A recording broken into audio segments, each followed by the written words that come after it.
You can't crank it? Hey Siri, volume up. Hey Siri, volume way up.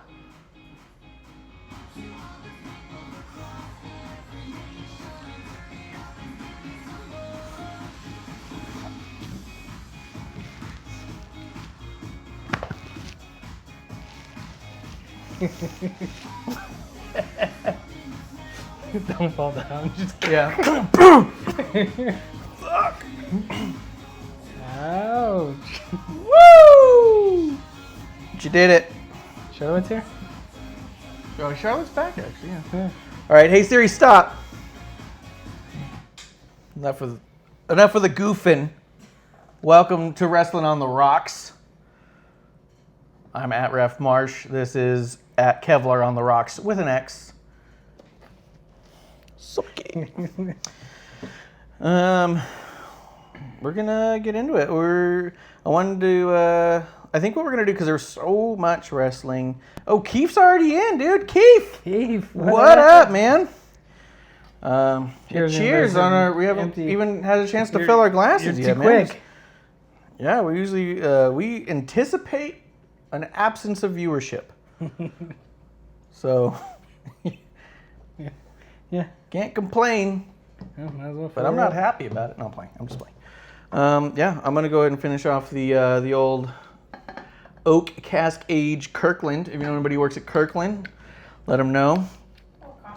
Or Costco. I'm talking about them a lot. I'm looking for free stuff. Or Zach works at Costco. who the fuck is Zach? My brother. Oh yeah. Wait, he does? Yeah. See if you can get a sponsorship. Oh, perfect. Like a glove. Yeah. And the orange. Breast bucket. Chug it. Just like, ah! Just chilling, playing some Apex Legends. I'm not familiar with Apex Legends. Are you? Nope. Yeah, it sounds weird for being on a game platform and going to We don't know GameStop. games. Yeah, and I go to GameStop like twice a week. Not as familiar with most of the games. Oscar works at Costco. Oh fuck. Cheers to Keith and Russ Buckets and everyone tuning in right now. Well, let us know what you think of Apex Legends. Keith, I don't know. Tell me a little about it. Ooh, oh yeah. Oh. Woo. Let's see. Good? Yeah. Smooth. There was a lot that happened this weekend, as anybody who's a fan of wrestling is fully and overly aware of. So I don't know that we're going to actually go necessarily and focus on every aspect of everything. I think we do. You have yet to see AEW's Fight for the Fallen. Did you check out any of Evolve?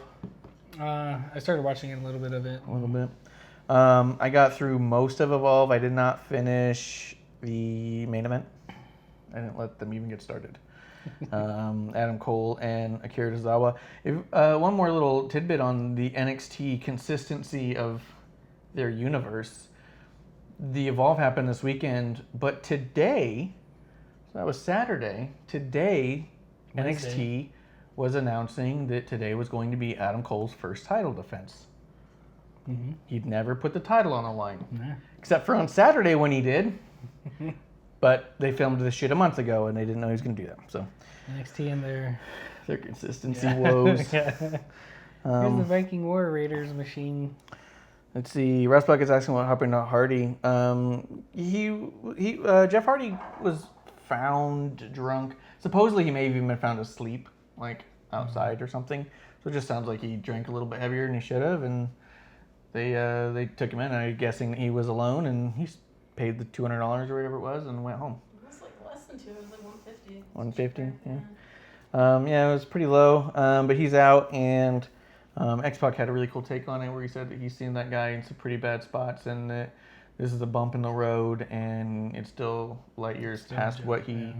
Well, it's as long as it's not a downfall, it is just a bump in the road, and you'll have those little things, but at least it's not anything harder and not anything crazier, and this wasn't a horrible, awful story. It was just a sad story. Yeah. You know what I mean? Like, it wasn't like You get something through it. happened. Let's see. Ryan's still talking. Let's see. So what we're going to do is we are going to talk a little bit about all of it, but I want to have a more focused discussion later about AEW's show specifically. I do want you to see it with an unbiased approach. Got some homework. And actually, you know what? Because of that, I am really curious to know what you thought about Extreme Rules, because I had a theory on how I viewed Extreme Rules, and it wouldn't be the same for you. So I'm just curious. What did you think of Extreme Rules overall? And then we are going to get to probably Raw and SmackDown. Like I said, we'll talk about what had happened, and then we'll only focus on certain things, so we're not here all night. Here, 3 a.m. Yeah. What's that on your shirt there? What? What's that? It's a microphone. It's my microphone. Microphone? Okay. Microphone. I did get a delivery today from our friends at 123 Pins, 123pins.us, I believe. And he's got a Twitter at 123pins and an Instagram at 123pins. The guy keeps it consistent. Right down the middle. Right down the middle. Actually, his Twitter, I think, may have actually changed. No. It was at 123pins, and now it's at Will123pins, but it's because he made a professional one to separate the two. So his other one is a little bit different. Booker T just went live on Twitter. I'm fucked, man. That was my fan base, was all of Booker T's followers. So check him out. I got the new Pro Wrestling Belongs to Us pin. Pretty excited about it. He threw in a couple extra little goodies. It was pretty cool. Pretty cool. Check him out. Big fan of his work. Big fan of what he's doing. WWE tried to shut him down, and he's still doing what we all like. Let's see, Keith, I had you in mind. I made a new emote. I believe it was last night. It's still pending. So when you get it, let me know. Pending approval? Pending approval, I think. It's still pending. But I did make a new emote, including the Marsh emote. I'm thinking about getting rid of the Marsh emote. I don't feel like you can tell what it's doing. But I want to see how clear and how good this new emote is, but it's a surprise. So when you see it, you'll know it. Let me know. Emotes in the house. Let's see. What did you think of Extreme Rules, dude? When can we subscribe? You can subscribe now, dude. Prime subscribe. Smash that subscribe button right up on top there. If you're on an iOS device, it's not available there. If you do subscribe, you get that championship belt next to your name, as you can see with other people in the chat. But iOS doesn't have the subscribe option, so you probably will have to go to a web browser, because I can see that you have Twitch Prime already set up. You have to go to your web browser, and you have to go to desktop mode for twitch.tv/wrestling on the rocks. It's got to be on desktop mode for you to get the subscribe button. Android devices, I think, may have a subscribe option, but I've heard that's iffy, but only their desktop version. So you got to go to a web browser, an official desktop web browser. I mean, how's Twitch supposed to know that people use mobile devices to watch their product? Yeah. Silly people. Yeah, we're supposed to be bureaucrat. I gotta go find a computer, guys.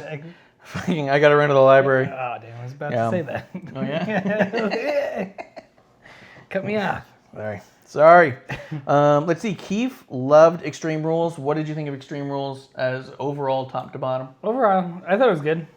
You know, just occurred to me, she hasn't even logged in yet. We're at 8, dude. We're flying. Oh, yeah. What'd you think of it? I thought it was good. You know, I thought the only thing I didn't like was that, you know, when Brock cashed in.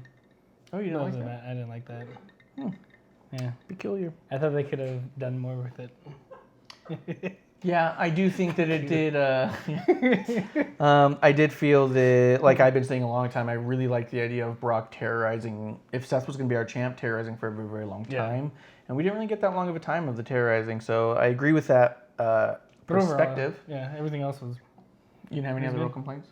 Oh, we'll get into them. Okay, so we'll get into it. I will say that I loved this show, and I felt like I was watching WrestleMania.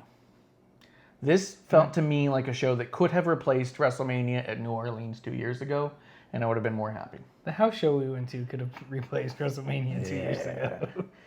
Russ Bucket, subscribe. Bah, bah, bah, bah. New subscriber. New subscriber alert. What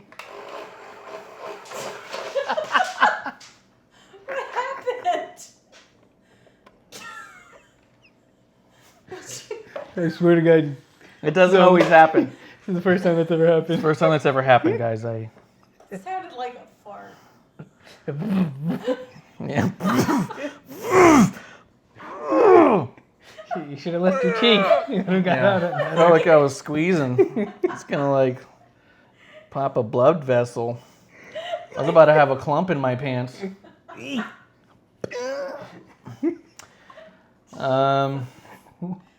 Let's see. Oh, Keith gave elimination 4.5 stars out of 5 because fuck that Devin Dunn camera cut. And then they replayed the same shitty cut. Yeah. So that was the up in the craw shot, and we'll get to that too. I will say that I only really had 2 complaints for this pay-per-view, and it was not Brock, so we'll get to those too. But I will say that as a whole, I thought this thing was awesome. Butthole. Yeah, as a butthole show. But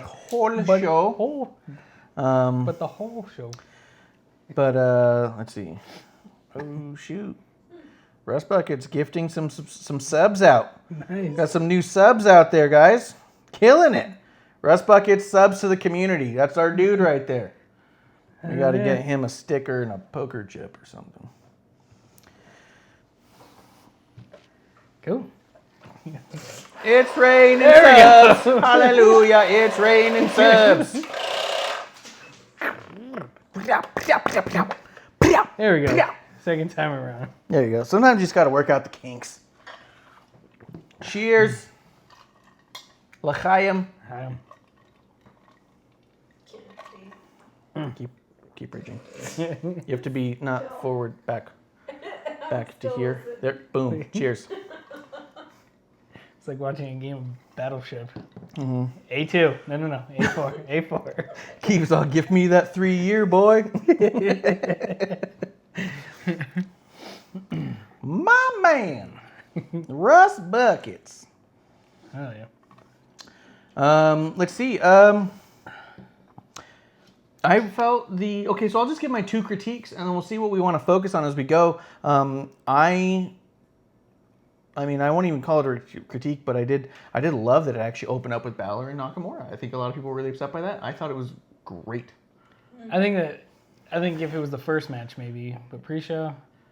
That's just it, is that they no longer refer to it as a pre-show. It is the kickoff show because this is the beginning of our pay-per-view. The same thing. Not the before our pay-per-view. They were still half an hour before the next match. Sort of. But I'll say there this. wasn't the opening scene, promo, whatever. That down, the now, then, and forever. Boop beep boop. Boop beep boop. Boop beep boop boop. Boop beep boop boop. Boop beep boop. Boop beep boop boop. And we just lost everyone. Yeah. That's exactly how we start the show. Yeah. All the subs disappeared. They just get sucked out. Ungift subs. Russ Bucket's taking everything. Let me get back. Yeah. I fucked up. Yeah. Let's see who got some. Oh, nice. Those are some good people there. Let's see.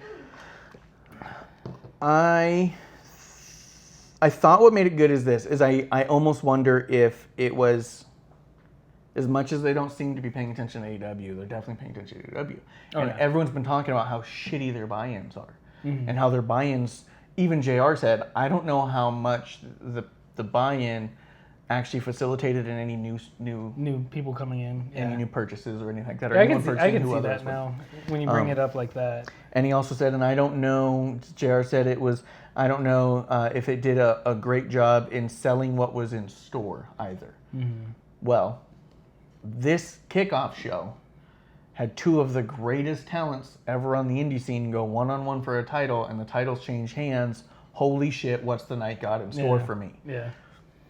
Even during that clip, they had a little, during that match, it annoyed me, but I understood it. It cut to a fucking, don't forget the Undertaker's going to be here tonight. Yeah. So even if you wanted to come over and just watch the Finn Balor ones, like, wait, the Undertaker's here tonight. But wait, there's more. Yeah, so I thought the kickoff show did an amazing job of saying, if this is what we're gonna put on now, imagine what's in store if you just stay tuned. Yeah. You know? So I felt like Yeah. putting that match on first absolutely sold the pay-per-view. Yeah, I can see that, and it definitely, like you said, kind of undermines AEW, gives them a little low blow, like, you know, we're the big dogs and this is what we do. Yeah. Type of thing. I agree. I think Picking my nose again. Yeah, we'll give this one away because we got better anyhow, right? Yeah. And plus, it also solidifies the importance of a kickoff show. We're willing to put we're not going to put garbage on this. We're not just going to put anything on the top to say, hey, this is free. If you want something good, you got to pay for it. No, we'll give you something good. There's more good in store. We're not. This isn't all we got. This isn't the best it's going to be. Yeah. I like that it was a tease that delivered. You know, it wasn't just the best was in the beginning and then it was just okay. Like it just got better. Yeah. Yeah. Yeah, it absolutely was. I will say that my two critiques were the Lacey shot I was not a fan of. Well, I think they missed the Lacey shot. They were supposed to get the trunks. What? Because she had Seth written on her ass. I would have... They were supposed to get that. So that Razor's intro was... Instead, they went low and... accident. Okay. No, they did it on purpose, but they were supposed to get her trunks. Oh, Russ has tried to get Keith a big sub. He's like, I couldn't do it. I couldn't tear you up. Now I got to go make those new belts. Shit. I have to make 4 more belts for our tiers. So I was looking at different designs last night. Okay, I would say yes to that if the shot was even level. It wasn't. Well, that dude was on his knees Yeah. and he was pointing right up. No. You couldn't even see the shorts. No, exactly. I said their intentions were to get the shorts, No. but they got everything else. Yeah. No, because that went forward and then came down. That shot was the reverse of a crane shot. It was like, oop, right up in it. Submarine. Yeah, it was a submarine gopher shot. Otherwise, I would have said maybe so. And I will say this is that they mentioned that Seth was written on her butt in like a minute after that, and I was like, I don't even know what they're talking about. And it took a while for her to be in the ring before I saw that. I noticed something was on her ass, but I didn't know what it was. But they, you know, I admit that shot was bad. Yeah. Like I said, I think I know what they were trying to go there and do, but Yeah, I wonder. yeah. It's possible. Stackhouse has a good point of if they're leaving the PG era, better get used to that. I think that's maybe because I don't think it went over well, and this wasn't a complaint. This wasn't a character getting heat or even go away heat, which I debate may actually be a good kind of heat for a heel to have. Boo, I hate you so fucking much. But this wasn't heat on a character. This was heat on production. Yeah. People were saying, who the fuck was that cameraman? No one was saying Lacey's a whore. You know what I mean? If the responses were Lacey's so sleazy she did this, then maybe I'd say, well, they were really getting her some heat. But that wasn't that wasn't what people said. Well, and the thing is that Lacey goes into the ring every time like that. Yeah. She goes in with the pause and goes in. This time the cameraman was just like... Yeah, but then she like leaned back. She got so close to the lens it fogged. She farted. That was my complaint when we first saw her. Was it Rumble? That's when you first saw her? Yeah. Is that with her stockings, it just seemed like she was really trying to go for the sex symbol. And that's before she really came up into the shows, the weekly shows. So yeah, she wasn't as big. That was my beef with her, is that it didn't do anything for a story or a character for me. Oh. Yeah, I agree. It didn't, I don't think it helps. But the only other complaint I really had was I felt that Seth and Becky were trying so hard to have those in tandem moves and the we are in sync moments to get those photo op moments that it actually kind of... The Tops Now moment? Yeah, they're looking for the Tops Now moments, which, by the way, entrance. It is nice. Yeah. We got beef with Tops Now, those motherfuckers. Bear Nanigans has a good point. If a camera got within 5 feet of any of our asses, it would more than fog. Yeah, I'd probably Jackson Pollock that lens. But you know, something's exploded. A bug hit it. How fast was that bug going? How big was that bug? Yeah, how big was that bug? But they did it so much and tried so much that it actually, to me, was bringing me out of the match because they were no longer actively looking like they were fighting. It kind of, to me, highlighted the problem of them trying to do that and actually not being that actually in sync because they haven't worked together that much. That where Becky kept standing around and waiting for Seth to get to where he was supposed to be. Yeah. And it wasn't like a lot. It wasn't like, hey, 10 minutes later she's standing there like, dude. But Come she on. was Checks her getting to time. her spot and then standing there. And it's like, why is she standing and waiting like this is a Young Bucks match? Yeah. And I was like, oh, because Yeah, Seth has to exactly. come over to do the spot. Yeah. Like the off the top rope on the tables. Mm-hmm. Yeah, I noticed that too. She goes up there and like Wait. crouches down. I was like, what is she doing? Yeah. Goldberg Edge had the better spear. I'll say I say Edge. I say Edge just because he never actually injured somebody with it. I like the way Edge's looked. Goldberg's didn't come off natural to me. I liked Goldberg's jackhammer a lot No, the jacket because it had a was cool. nice snap to it. Yeah, where it comes down and he snaps it in. I like that. And I would But- say he had a really good spine buster too. Maybe that's what the problem was. The spear looked a little spine bustery to me. Maybe that's what the problem The was. spine mystery. Yeah, I don't know. Let's see. So that was my only complaint really is that they appeared they were trying so hard to be in sync that it kind of highlighted those little moments where they actually were not in sync. Becky, like you said, standing, crouching, waiting. What is she doing? What is she doing? Oh, she's waiting for Seth. So now they can both climb up together, and she can jump, and he can be immediately behind her. But she's like, boom, crash.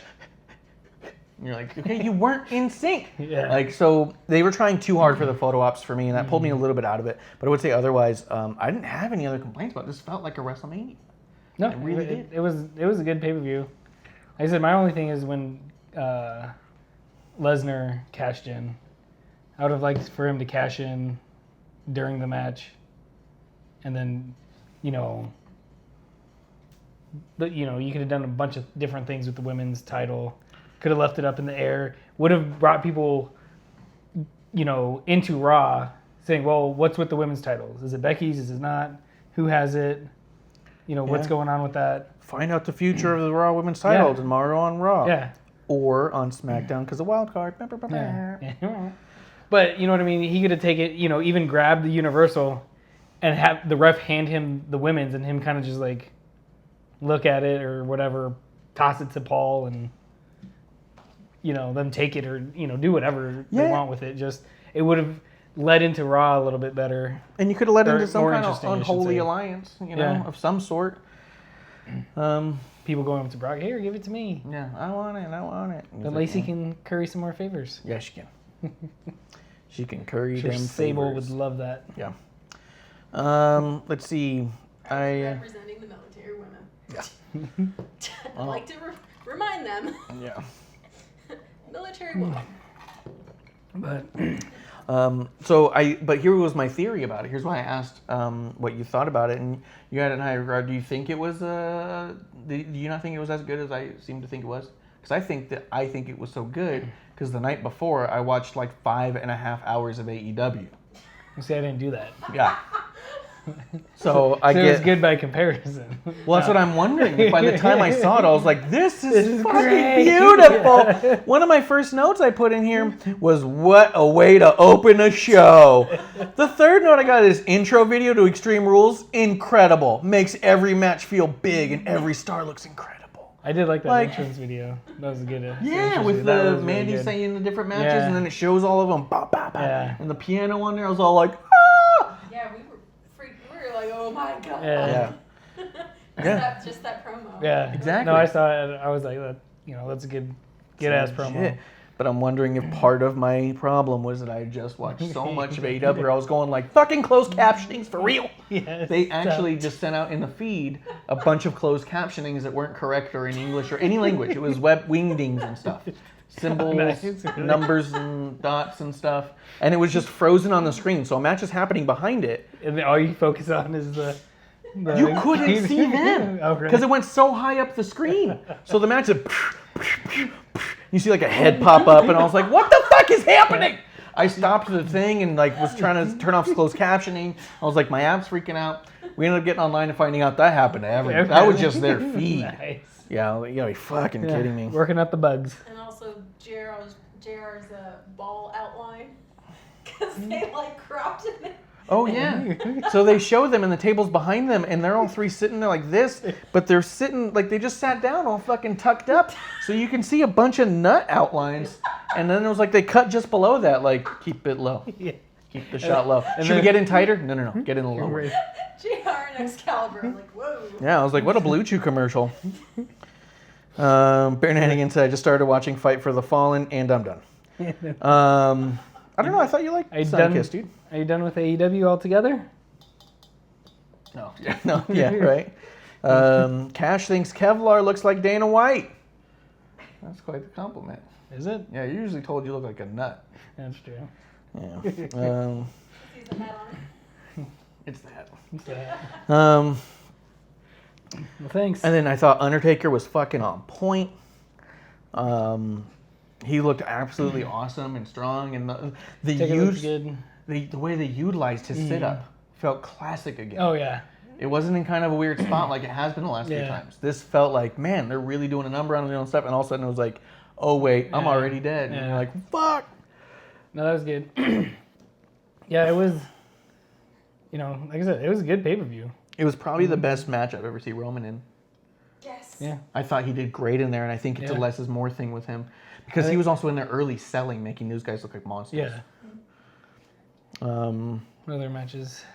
I also put in there just real quick about Roman and Undertaker that because this is the kind of notes I write when I watch AEW the day before. I could probably count how many moves or spots there were, and this was still incredible storytelling.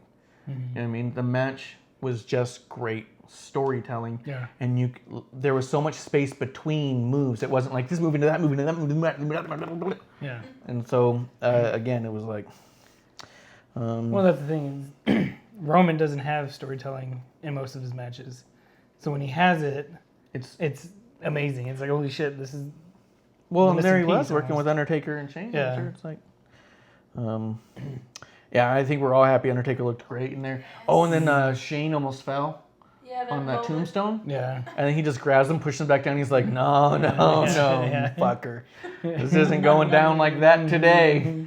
Nah. Yeah. That was great. Oh Just my that God. realization. Yeah. Yeah. And flip. Yeah, it was great. He pushed him down. TP Poker, good to see you. I do agree. I think it might be the best of the year, except for, I don't know, Royal Rumble and WrestleMania were this year. Don't forget. And those two were incredible. So, but I would say apart from being one of the big four, absolutely. I think it could have been. I mean, I think it put Money in the Bank to shame. And Money in the Bank is supposed to be the next big one out of the Oh, for sure. big ones. Absolutely. And I liked Money in the Bank, but if you told me to pick one, I'm going to pick this. Yeah. Viewers think you guys are playing balls. Yeah, we do. TP Poker, send me a message either here or on Twitter at RefMarsh. You haven't told me where to send you your poker chips, dude. Your chips. We got some sent out on Monday, so some people are going to start getting them soon, and we were hoping to get you in the group there. In the first batch. Let's see. Okay, my eyes the best. Let's see.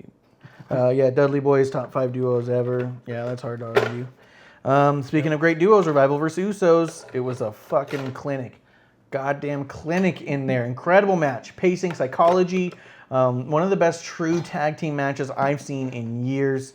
I even backed up 3 different times to rewatch things that had happened in there. Some of it was like a big maneuver. Other things were just how slick they were. It was unreal. Yeah, they're very fluid. It was amazing. So Dash goes and does this move where he slams down one of the Usos. As they hit and they pop back up, he takes his legs and bring them over his shoulders. So when they go back down, he's in the pin and he's pinning down his arms. So it wasn't just like boom and the guy's like arms are on top of him. Yeah. He, as they bounced in the slip, did almost splits to get his legs around his arms. And I was all like, that's incredible. That's good. Yeah. I agree. I'm biased about the. Loose? Let's see. Who got censored? That's TB Poker censored? No, What do you it's- mean? no, that's fair. Fun. Yeah. Yeah. Yeah. Your whole message is censored. Oh, what did Poker say? Shane is a douchebag, and I hate him. So they censored it. Barenanigans isn't allowed to hear bad words or mean things. So that's why you got censored on his. The other day, what was it? Your wife made a message about you, and it censored it. But and it was like something like "he's so silly" or something. It was like very childish, and it was censored. I got a screenshot of it all, or at least Clump. You're listening. Send it in. Send it to Kevlar. Send it to the group chat. It's only Clump. Only Barenanigans is censored. Everyone else is not censored. He's done something. I think he's put on his own parental controls, and he's unaware of it. For whatever reason, 100% of things that are even remotely mean-ish, it's censored. Too much. Yeah, it's too much. Oh, fuck. Maybe I should just go and find it, because you won't believe it. And it wasn't that long ago. What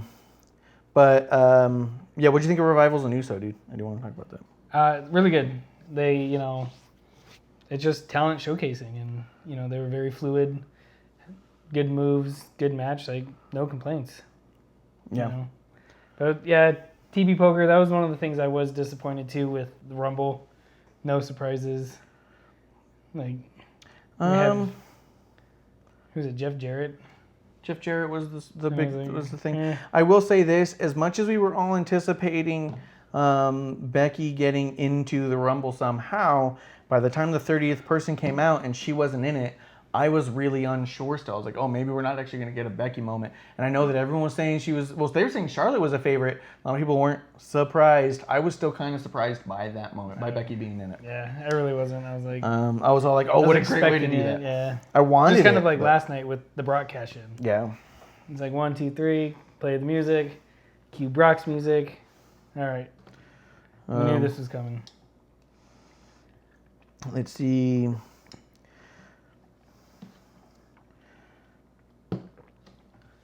Well, Clump, you can't censor yourself. We determined that last week. Let's see. TV Poker says Adam Cole might be the biggest star in the company if he goes to Raw to take over. I think I disagree, but I don't know if it's just that I haven't clicked. I feel like that I understand why people are really into him, but I'm just not. I haven't.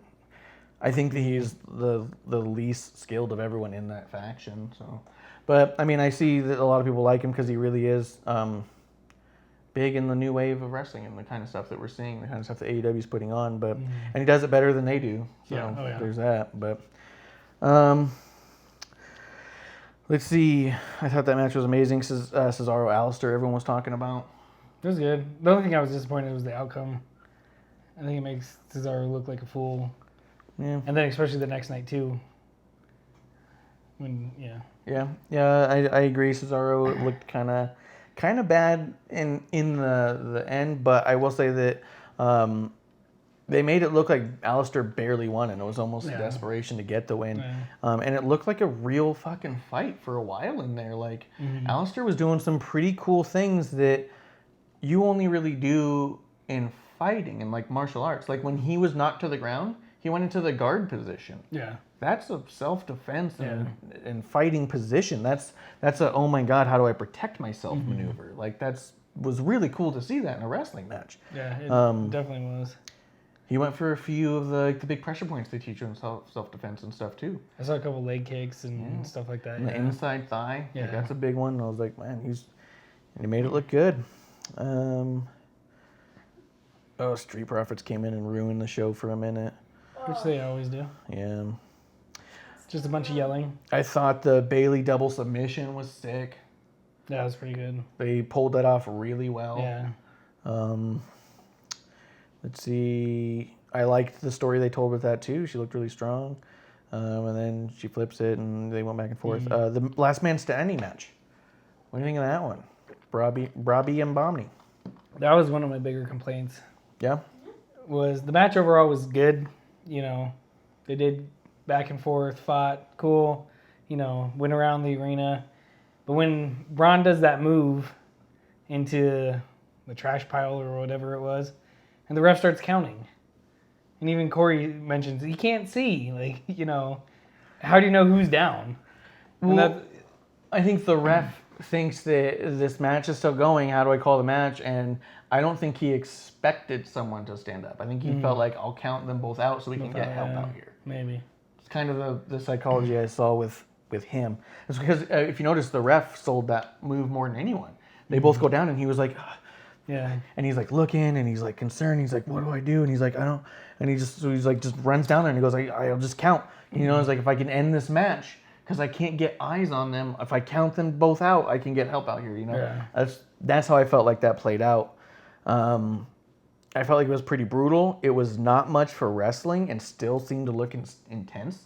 There was very few moves. Yeah, good old fashioned street fight. It looked like a fight. The crowd even started chanting ECW, and the crowd was going nuts. Cool.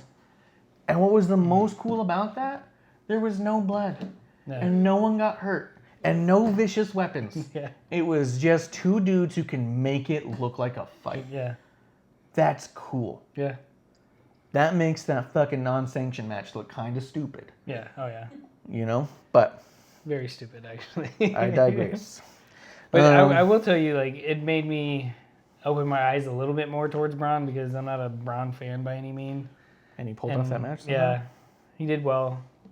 Kudos to Braun for that. Yeah, 100%. New Day versus Heavy Machinery versus Planet Champions. The power in this match was super on display. All the big dudes doing big stuff. Yeah. I want to say Xavier Woods had a couple power moves in it as well. Like, it just looked like, let's go out there, because everyone's doing moves and doing wrestling and fighting. How about we go out there and make us look like we're the strongest motherfuckers in the whole building? Yeah, and Woods, they all did that. Yeah, Woods did a move, and I can't think about it right now, that was, like, I took back and was like, damn, that was, badass. Yeah, I can't remember what it was. Someone. I think so. I think someone was down, and he just deadlifted him up and, like, threw him and slammed him or some shit. Like, it had to be Daniel Bryan. No, he's strong. Oh, was it he picked up Tucker? Tucker? Yeah. I think he picked up Tucker and slammed him. Yeah. And then Corey Graves was like, my God. I thought it was great. New Day got the win, and I was super excited. I'll say this. Remember, in my prediction, I said that I wanted there to be a double count out on Cesaro and Alistair. They didn't get it, so when Braun happened, I was like, come on, double count out. Come on. But then we got the AJ versus Ricochet, which was super good. Hard-hitting, high-paced. The club on the outside working it in an amazing way, because they were trying to bolster the story without being too involved, but then got involved at the right times. And look at his foot. Yeah. So good. Ref. Look. Yeah. Refs that knew what the rules were and told us. Yeah. Huge. It was insane watching AEW and the amount of times that stuff's happening and you go, why are they not being disqualified? And you're not sure of the rules. You're like, did I miss something? Are they just allowed to do that? And then the huge dichotomy to that was that in WWE, at the beginning of every match, they laid out the rules. Remember, guys, this is a regular rules match. It means you can get counted out and be disqualified. It means if you use a weapon, you'll be disqualified. It means you can do this. It means you have to get a pinfall or submission inside the ring. If you grab the ropes, you got to break it. And they were going through that. They spent the first top of the match as announcers telling the audience how a match works. It only took a minute. It didn't take very long. Yeah, it was like 30 seconds. I think that is WWE paying attention to AEW.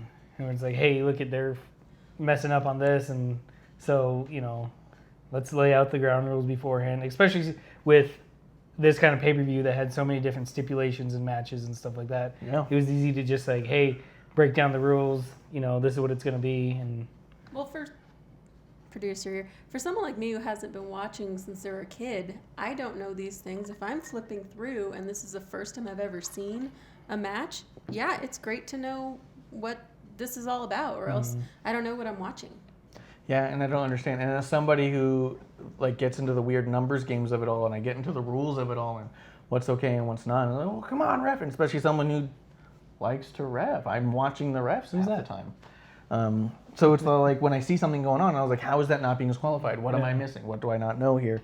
And they did a weird way they do a really cool way of telling it at the top of the hour, at the top of the match. Hey, just for everyone who knows, these are the rules of this match. This is how that works. You can't be counted out, but you have to get the pin in the ring. Like, they would say things like that. And you're like, oh, okay. Yeah. Now I know how the match works. I can become invested. Where the other way was all like, they're allowed to do that? And then you Yeah. just feel confused and you're pulled Yeah. out. Well, and that's I think a generalization with, all sports. Yeah. There's a lot of people that don't like hockey, and it's like, well, why don't you like hockey? I don't understand the rules. You know what I mean? Like they're just a bunch of people going around hitting each other and stuff like that. And I think wrestling's the same exact way. Yeah. So, I'm gonna go back, pull back a little bit for TV poker, and then we'll talk about the finish and finish up the pay-per-view real quick here. But he's talking about the Brock and Roman fight at WrestleMania 31 when Seth cashed in, saying that they look like they were definitely beating the shit out of each other to the point where like people are getting bloody mouths and stuff. Yeah. I remember you and I talked Yeah. about that. I watched it with Klump on a lunch break, and we're like, "There's no way they didn't like talk about this, right?" Yeah. And that's what he's asking. Do you think that they agreed to throw some legit blows to make it look awesome? And I 100% do. I think so. Because there's quite a few slow-mos in that, which you don't see unless there's actual contact. And, you see them like, ugh. Yeah. So. And I think that I think Pritchard talked about it in his podcast once, saying that Brock is kind of an intense person to get in the ring with because he wants it to not only to look good and believable, but also he needs it to maintain his reputation, right? So a certain point of it is, I'm going to give it, but I expect to get it. Yeah. You know what I mean? And I think that's how Brock is. I think he's like, I'm not going to go in the ring with someone who's not willing to punch me. You know what I mean? Because I'm going to punch them, and I need them to punch me back, or it's going to look like a couple of dudes slap fighting. Yeah. Like, I think Brock is that way, and I think Roman's the type of dude to be like, yeah, let's fucking do it. Yeah. Little American strong style. Yeah. Cass has some thoughts, questions. Stackhouse thinks could it be the WWE isn't doing it because of AEW messed it up. They've always done these things, and I think people are just noticing more because AEW kind of letting everybody down in a lot of ways. And I agree with that, and I mentioned that too when we were actually watching it. And I was like, see, they talk about these rules, and that's how I know the rules. And I was like, and as a longtime fan, I never feel pulled out of the match because they're reiterating that real quick. And the other cool thing that the WWE has always done is try to cater to new fans. When my girlfriend started watching, it was never, I don't understand the rules most of the time. It was, I don't understand the story, or I don't understand this person. What's this person's backstory? Yeah. But when it came to the match, it was very rare that it was all like, oh, why did they do that? Or why is the ref breaking that up? That was very rare because they're so good usually about mentioning it and reiterating it when it's happening. Yeah. Oh, they only have count to 5 to break that, or it's going to be disqualified. Oh, you don't want to do that because I'm going to lose the belt. You know what I mean? Like, so I agree with that, Stackhouse. I don't think that they're doing it. They might be doing it a little bit. They might have turned it up a little bit because I don't remember them doing it at the beginning of every match like they did this time. But it also could have been an Extreme Rules. We have to clarify what's Extreme Rules and what's not. Yeah. And like I said, there's different stipulations in the matches. So, just lay it out at the beginning, and this is what you should expect from this match, and stuff like that. TP Poker does have one more question. Do you think Roman could beat Brock in a real fight? No. Not unless Brock's made of cancer. What? He can beat that. That's the thing he beats in fights. It's proven. Yeah, it's proven. I I think it'd be interesting. Like real mean, fight. I'd watch. What I really want to see is Brock versus CM Punk. Let's be honest. That's what I want to see. I kind of want to see that too. I'm sick of CM Punk. He wasn't good. No, he wasn't. I don't understand the. I want to see this in UFC, Yeah. dude. I don't want to see it in WWE. I think that was one of the reasons why I wanted Punk to do well in UFC, even though he would have never faced Brock. Different. Oh, I want him to do bad in Class UFC and then also face Brock. Yeah. That's what I want. So real quick to wrap up, AJ Styles getting the Styles Clash off of the top rope. He was facing the turnbuckles and kicked out backwards. So his momentum was reverse of what it normally is. Yeah. So he had to like go up, out. Did you Slick see Ricochet. Ricochet's feet almost catch the rope? Yeah. On top, I was like, oh, that would have been. Fucking gnarly. Yeah. There would be no more Ricochet. Yeah, that would have been it. Yeah. But it was amazing to watch because you're just like, fuck, that seems impossible. Yeah. There's no way he can do it. And he does it, and you're like, fuck. I know when he was setting up for it, I was like, what is he doing? And I'm just sitting there, and I was like, well, if you go forward, you're just going outside. And I was like, I don't get it. And then, they flipped out, and I was like, oh, that was pretty cool. I do think that's funny that Keith said that. So TV Poker says, I want to see Maurice in the nude. Keith said, you're a little late. Well, she posted nude in a magazine years and years ago. So he's all like, you got the internet, pal. Get to it. But after the show. Wait till after the show. Ken or Frank Shamrock from Cash? Who's Real fight? Who's Frank Shamrock? His brother? I remember Ryan Shamrock, his sister. No, It was fake, remember? She was just some. Maybe. Yeah. I don't know. Who do you think? Or was Frank Shamrock a good fighter? Ken Shamrock still looks like he could beat a motherfucker's skull in. It's insane. Yeah, no, he looks. He walked by me in Starcast, and I was like, "Oh my god!" Yeah, he kind of looks scary. Like I don't think I even didn't say it out loud. I think he looked at me and I was like, "You look fucking incredible, dude." Sorry. Like, yeah, Christ. You didn't do anything. Yeah. He's like, "Hey, nice to meet you." I'm like, "I don't want to fight you. I don't want to fight." Just hand him your wallet. Yeah. Take it. Yeah, he's like, Thanks. "Just gonna shake your hand." Ah!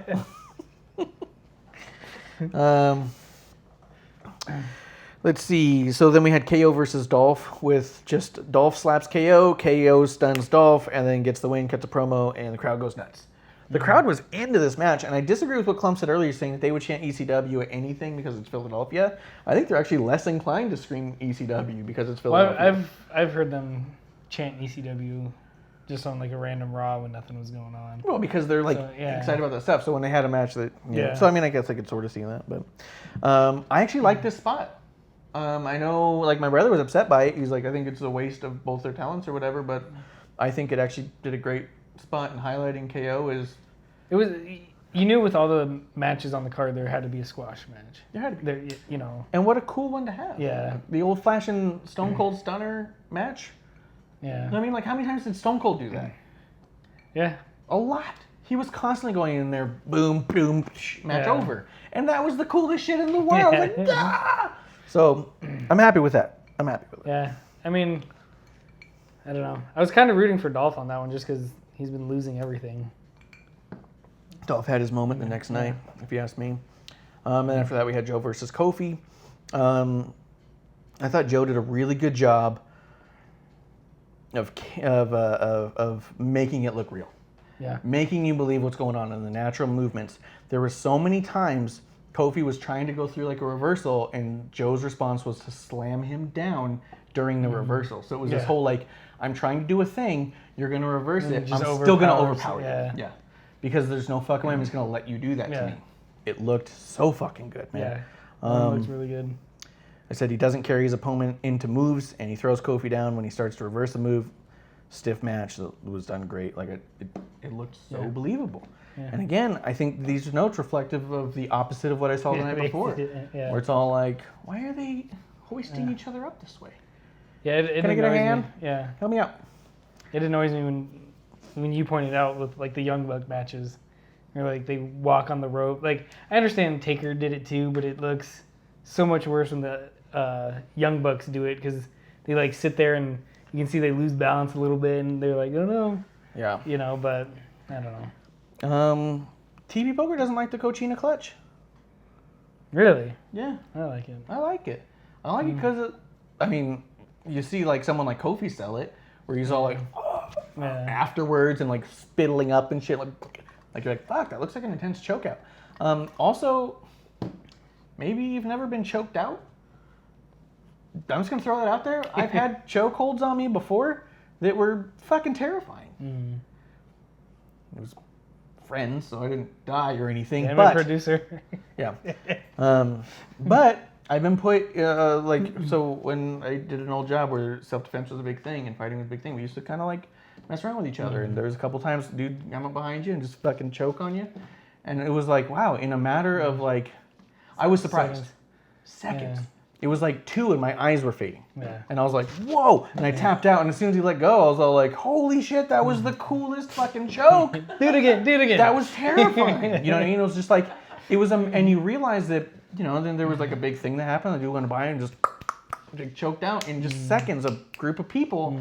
And you're like, what a fucking insane move. Yeah. We're just a little used to seeing these weak-ass sleepers like fucking Alexa and Nia Jax in the middle of a match that don't look like shit. So when you see something that looks legit like Samoa Joe's, it's like, oh, is this another weak-ass sleeper? Yeah. His reminds me of like a real martial arts style choke. Yeah. Let's see. After that was the winner take all match, and I think I've said what I was going to say about it. I thought Baron looked great. Yeah. I thought Lacey looked decent. Becky and Seth looked good, just not good together necessarily. They didn't look in sync. And it looked a little bit too much of a photo op-y match, and so it kind of pulled me out of it a little bit. To me, I almost think Baron outshined all of them in that match. And, you know... I was ready for him to be champ. Yeah. Yeah. I mean, he carried Lacey, obviously. But, yeah, it was weird. Becky and Seth just, like you said, looked out of sync. Didn't, you know... They didn't look like they belonged in there together. It was weird. And then... It was weird. You know, like you would think it'd be the exact opposite with Lacey and Baron doing that. Like, oh, you know, and they're supposed to be, you know, whatever. But yeah, it was weird. I think that was probably one of the, I don't say worst matches of the night, but it was the least down believable. there. Yeah. Which was weird. I don't know if I can pick a worse match, maybe the squash match, but that was like good but it for was, what it yeah, was, yeah. right? So that's what I mean. Like I would say I agree that match was probably, if you had to give a worst match of the night, I think it would go to that. But if I had to give them all like a rating, I don't think I would have gone below like a 4 on any of them. Like they were all great matches. Yeah. Maybe 3.5, maybe. No. Yeah, they would have been high. Yeah, you know what I mean? Like I would say they're all 5-star matches, but I'm saying like between that 4.5, like these are fucking good and told great stories and looked believable, looked real. Actually, yeah, did you look up, are you going to send the weights?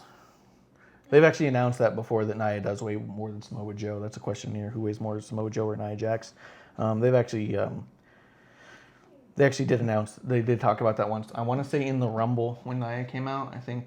Or no, it was just a Raw where Nia came out in a spot before Samoa Joe, and we're both like, ooh. Because like she was billed at like 50 pounds more than him. Oh, really? Yeah. But I'll say the Brock spot I was not bothered by.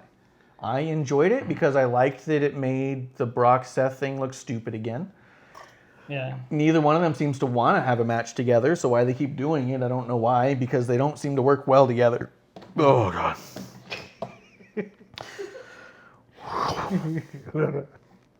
Oh, God, yeah.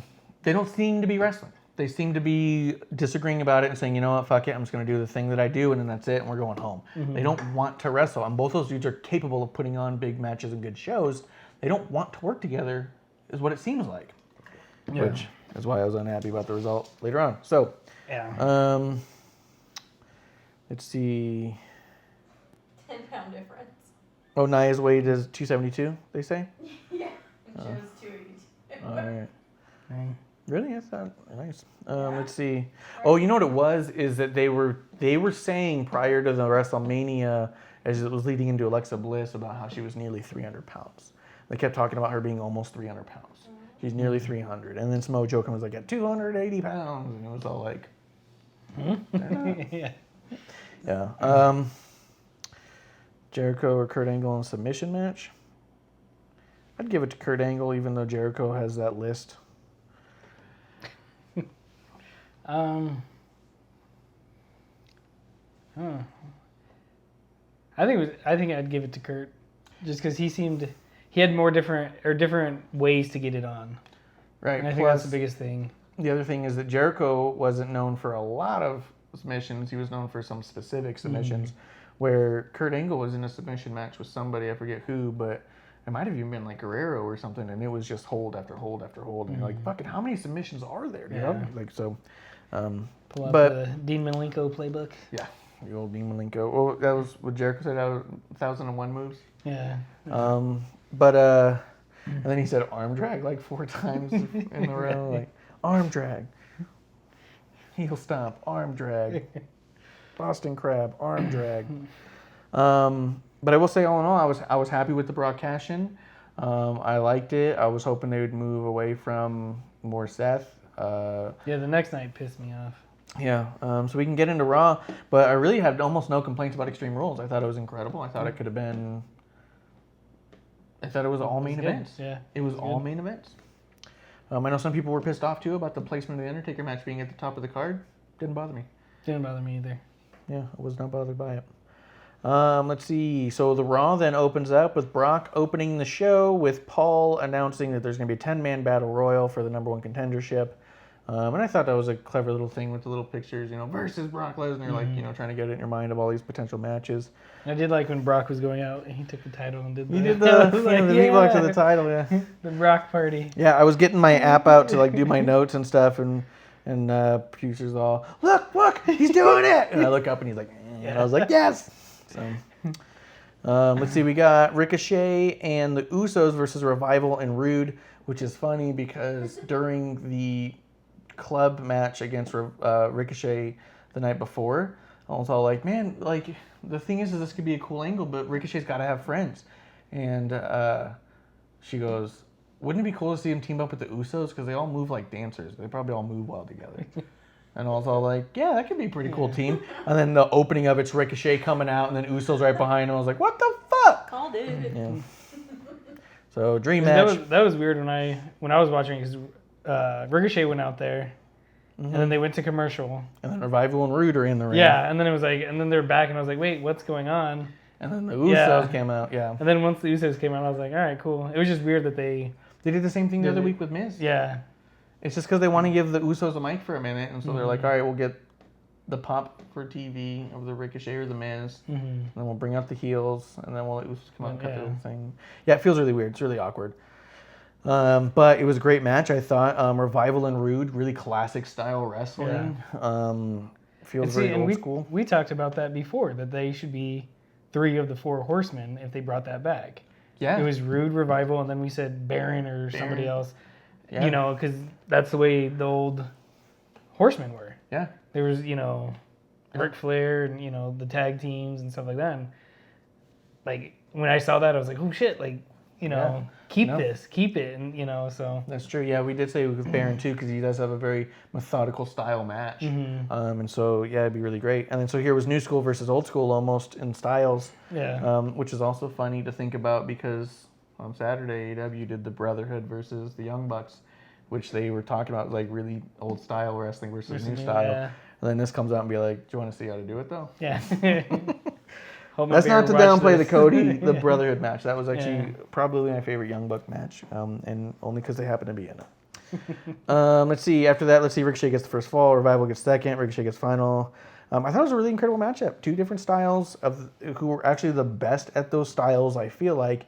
And so they had a really cool way of making it all look natural and competitive, highlighting each other's differences instead of trying to highlight themselves. It felt like it came off, how does everyone come out looking better? And I felt like they did that.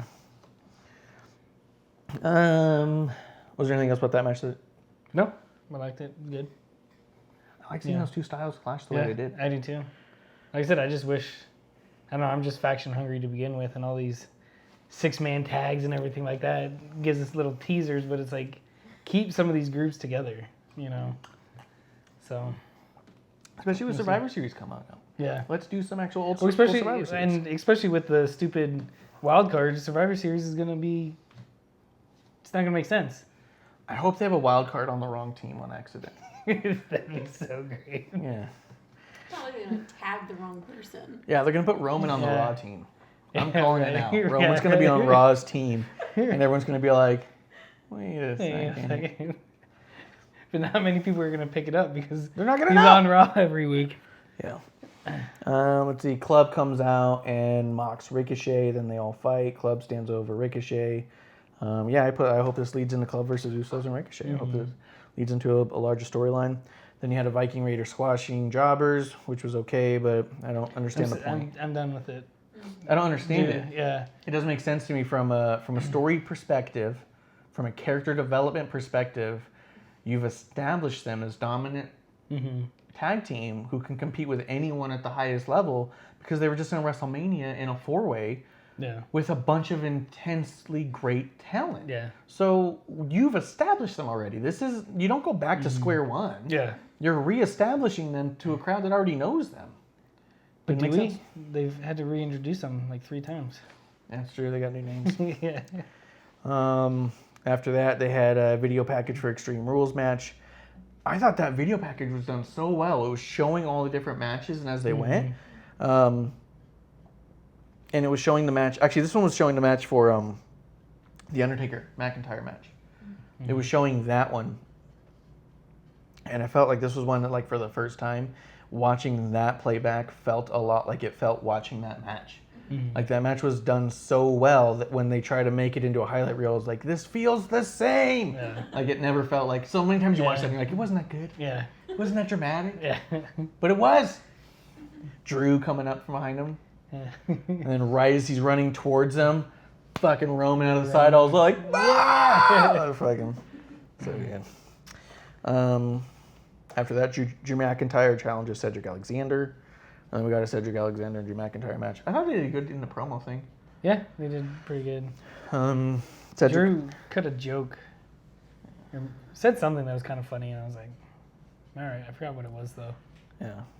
Yeah, no, I liked it. I like seeing Drew away from the Shane stuff for a little bit. And then Cedric got the win over Shane him. needs to just go away. He says we're not drinking. I feel like I probably have too much in here, yeah. Oh, yeah. Cheers. Roast buckets.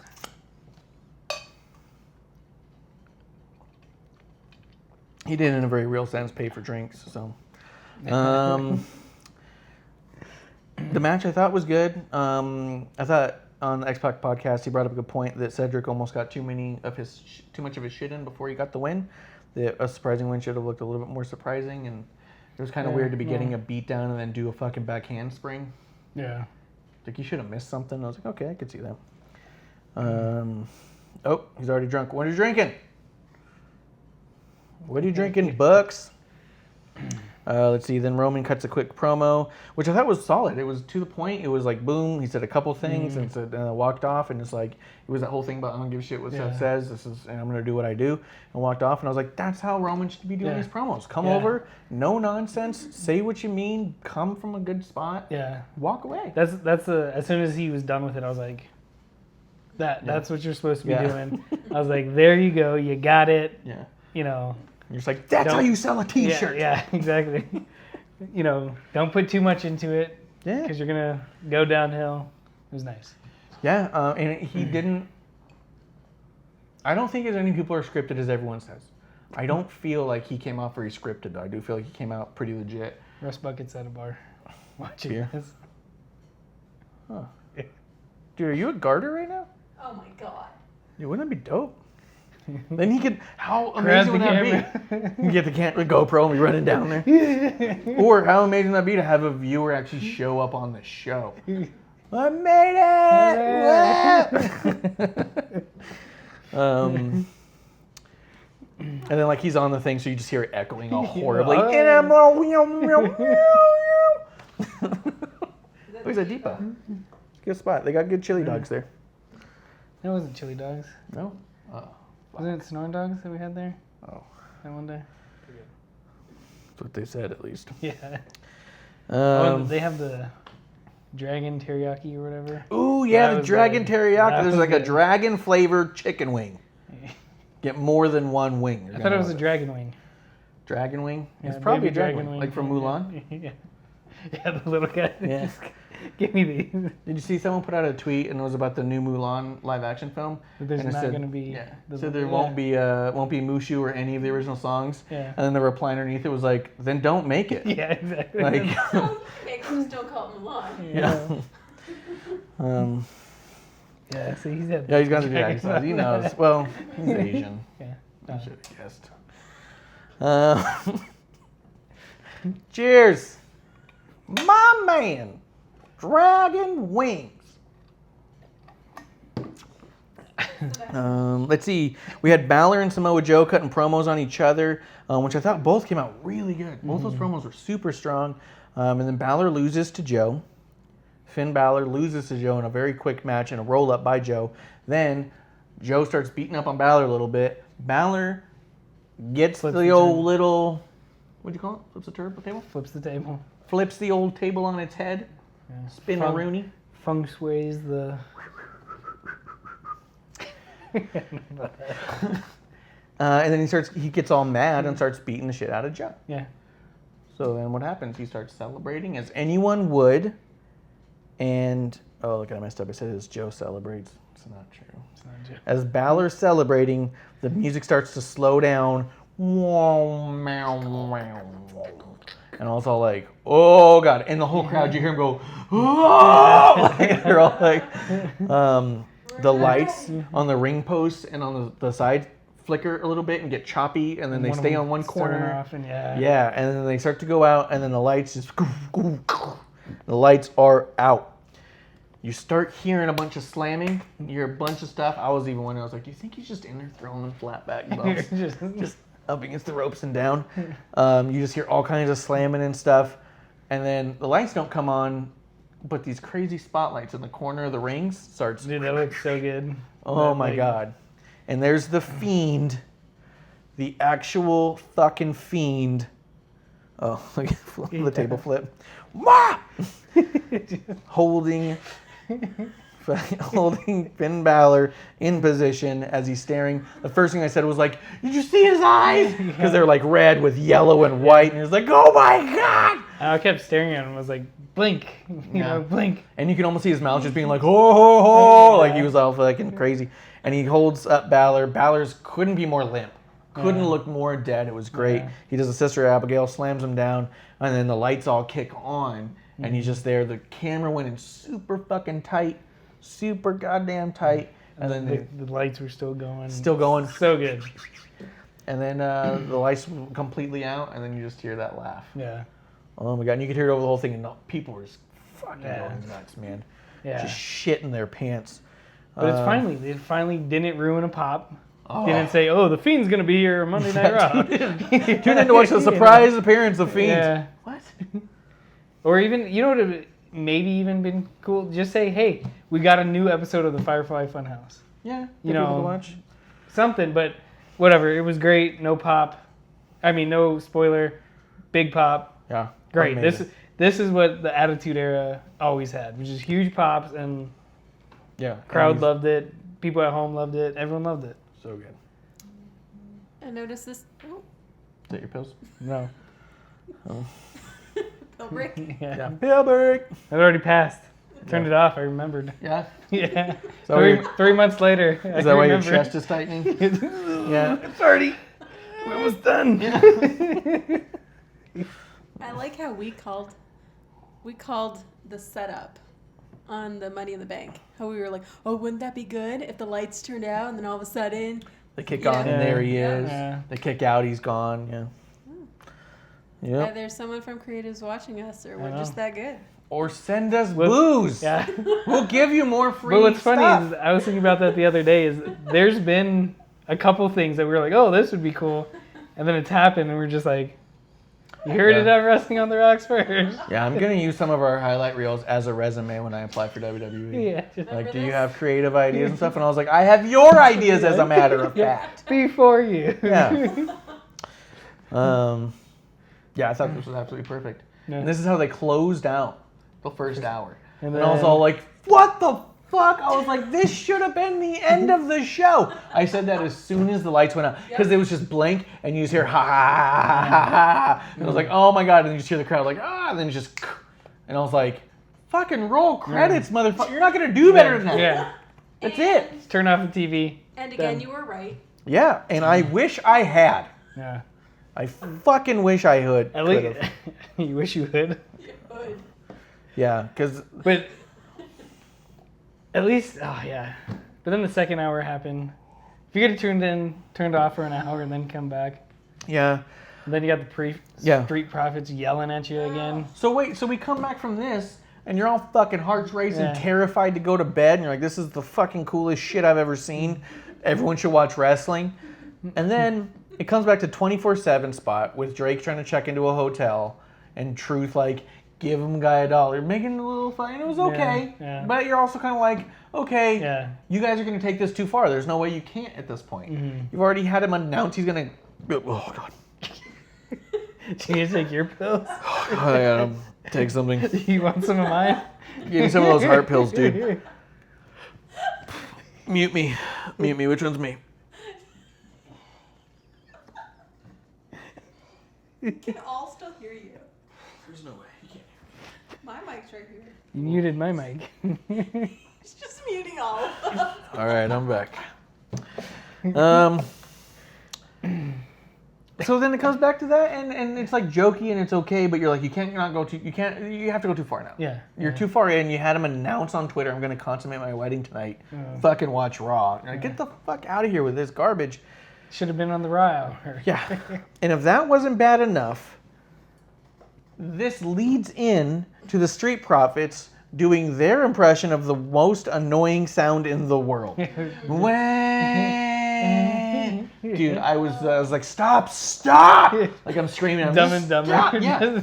It felt like that's exactly what it was to me. And I was like, shut the fuck No, up. it was like a Dumb and Dumber ripoff. It Yeah. was like the whatever B Hey, movie is off of Dumb and Dumber. Stupid and stupider. Say idiot. Yeah, stupider and idioter. Yeah. So like how they have Karate Panda movies and stuff and Transmorphers. Yeah. Yeah. They're in a cat band. Yeah. Stupid and idioter. So fucking bad. And then they just started yelling. They always just yell. And he just yells so loud that it almost like breaks the microphone, and I fucking hate it. I was gonna yell right now and cover my mic. Just ah! Yeah, but you don't even want to because you're better. Panda! Yeah. Fucking awful. I even put a note in here. If my friends were like this, I would never talk to them about wrestling. And this is why I don't have friends like this. Yeah. Yeah. 100%. I was like, what the fuck? Honest to God, if I was even at a party with someone like this, I'd be like, we got to go. Yeah. I can't Shut even the do it. fuck up. Yeah, I was like, I don't want to fight this idiot. Yeah. We have to go. I just that's just it. They're so fucking annoying. I don't even want them. I don't even want to fight them. Yeah. It's not like I just want to see you get your ass kicked. I just want you to go home. Yeah. Just That's all I want. Just go home. You're ruining the party. Yeah. After that, we had some Canellis garbage, and then we had the club versus Lucha House Party. I don't even really want to go into the Canellis shit. No. And it was absolute trash. But I will say, like, what a goddamn letdown. Right? You go from the Fiend, and you're like, how do we cool off the audience, like, down to a 0? Yeah. How do we throw ice on this? Yeah. Like, okay, so they're way up here. We got to get them, like, down here. You got to get them back to normal Raw levels. Yeah. But then the Lucha House Party and the club, fuck, that pissed me off. What? That, I'm glad that Lucha House Party got to do some moves in, but fuck, Lars Sullivan has been taking on the Lucha House Party for the past 3 months and just dominating them by himself. Then you have AJ, who's your U.S. champ, the club, who's one of the best tag teams in the world, struggle. And it's like, what the, come on. I believe it. I did laundry during this match. Did you? As soon as I heard... Producer did laundry. No. You watched. No. As soon as Lucha House Party came on, she ran to the bathroom. By the time she even came out, I was hanging up laundry in the bedroom. She goes, what's going on? I was like, well, it's Lucha House Party in the club. What do I got to know? Yeah, I was like, what do I got to know? Lucha House Party is going to lose, and Club's going to go over, and it's going to be probably fine, and it's not going to be exciting. And I even heard it go to a commercial break and come back, and I was like, yeah, I've got more time. Yeah, Ricochet gets involved. Oh, I guess they got to reset the match. Yeah. Like, I was so for being so excited about the club and loving everything about the club. I was so disinterested in this. I literally went and hung up clothes. Yeah, and I felt bad afterwards because I sat down and I was all like, what do I put? And I was like, fine match to get the club over. Hearing your review of it, I'm kind of like, oh, maybe it was pretty bad. I mean, like I said, I like Lucha House Party. They do some cool moves. And who is it? Grand Metalik, the King of the Ropes? Oh, yeah. You know how he jumps in the turnbuckle, since you didn't watch it? And does that weird... He jumps to the middle rope and does that weird, like, spin around into the middle of the rope and then jumps off. So he does that, and when he jumps off, for whatever reason, they go behind the ref with the camera. So all you see is the back of the ref. You don't see the contact or anything like that. Really? Yeah, it was so bad.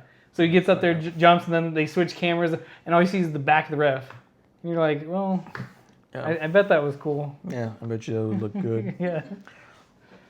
They did that in the Undertaker match, too, when Shane went to go do the coast to coast, and he's flying towards it, and then Elias walks over, and you just hear, crash! Yeah. And I was like, Nice. That could have been, okay, but you heard a pretty loud smash, and as he walks away, you see Undertaker like roll out of the corner, and you're like, it's an implied violence. But okay, so that's shitty. Then we had Naomi versus Alexa versus Carmella versus Natalia. Carmella eliminates Alexa. No. Oh yeah, at the end. No, at the beginning, Carmella eliminated Yeah. by Alexa. By Alexa. Yeah. Yeah, you said eliminated Alexa. Oh no, I wish. Yeah. So Terrible. it was bad, Like- right? That's not me. I No, mean, it was terrible because, it's okay to have the heel, in and out of the match, staying on the outside. But when it's every single segment, every time somebody got eliminated, then she goes in, does, then puts somebody in a chokehold or, chokehold or, headlock, there we go. And sits there for 2 minutes. So boring, stale. Every time it kind of got a little momentum, they would do that again, and it was like... It was weird. I'll say my biggest complaint was that Naomi and Natalia stayed focused on each other, even though the commentary is already saying these are two friends who said on Twitter that it's going to be competitive tonight because they're out for themselves, even though they're friends. So they even reiterated, don't forget, these two people are faces. They're good guys. They're friends. They want a competitive match. And yet here's Alexa running in and out of the ring to mess up their moves, try to steal their pin, try to get the win over one of them, trying to be sneaky and shit. And their response was to swat at Alexa and stay focused on each other. Like an annoying gnat. Yeah. Like, yeah. Like when Natty had Naomi in that. Good Lord. Yeah. I didn't even hear it. Resident clump tonight. Yeah, you're clumping up the storm over there. But I didn't do the... It's because he tries to be quiet. Actually, I need a napkin now. I'm gonna need a clump napkin, please. Dude, don't look at me. Don't, just bring you one over. Don't. I was trying to. It was probably the most accurate clump impression there's ever been. For the record, just don't look at me. Give me this. We're all clumped tonight, clearly. Well, I did do a successful impression of him, but that's how much we miss Clump around here. I just did a thing. I lost a friend. Miss Lost you, a big viewer. guy.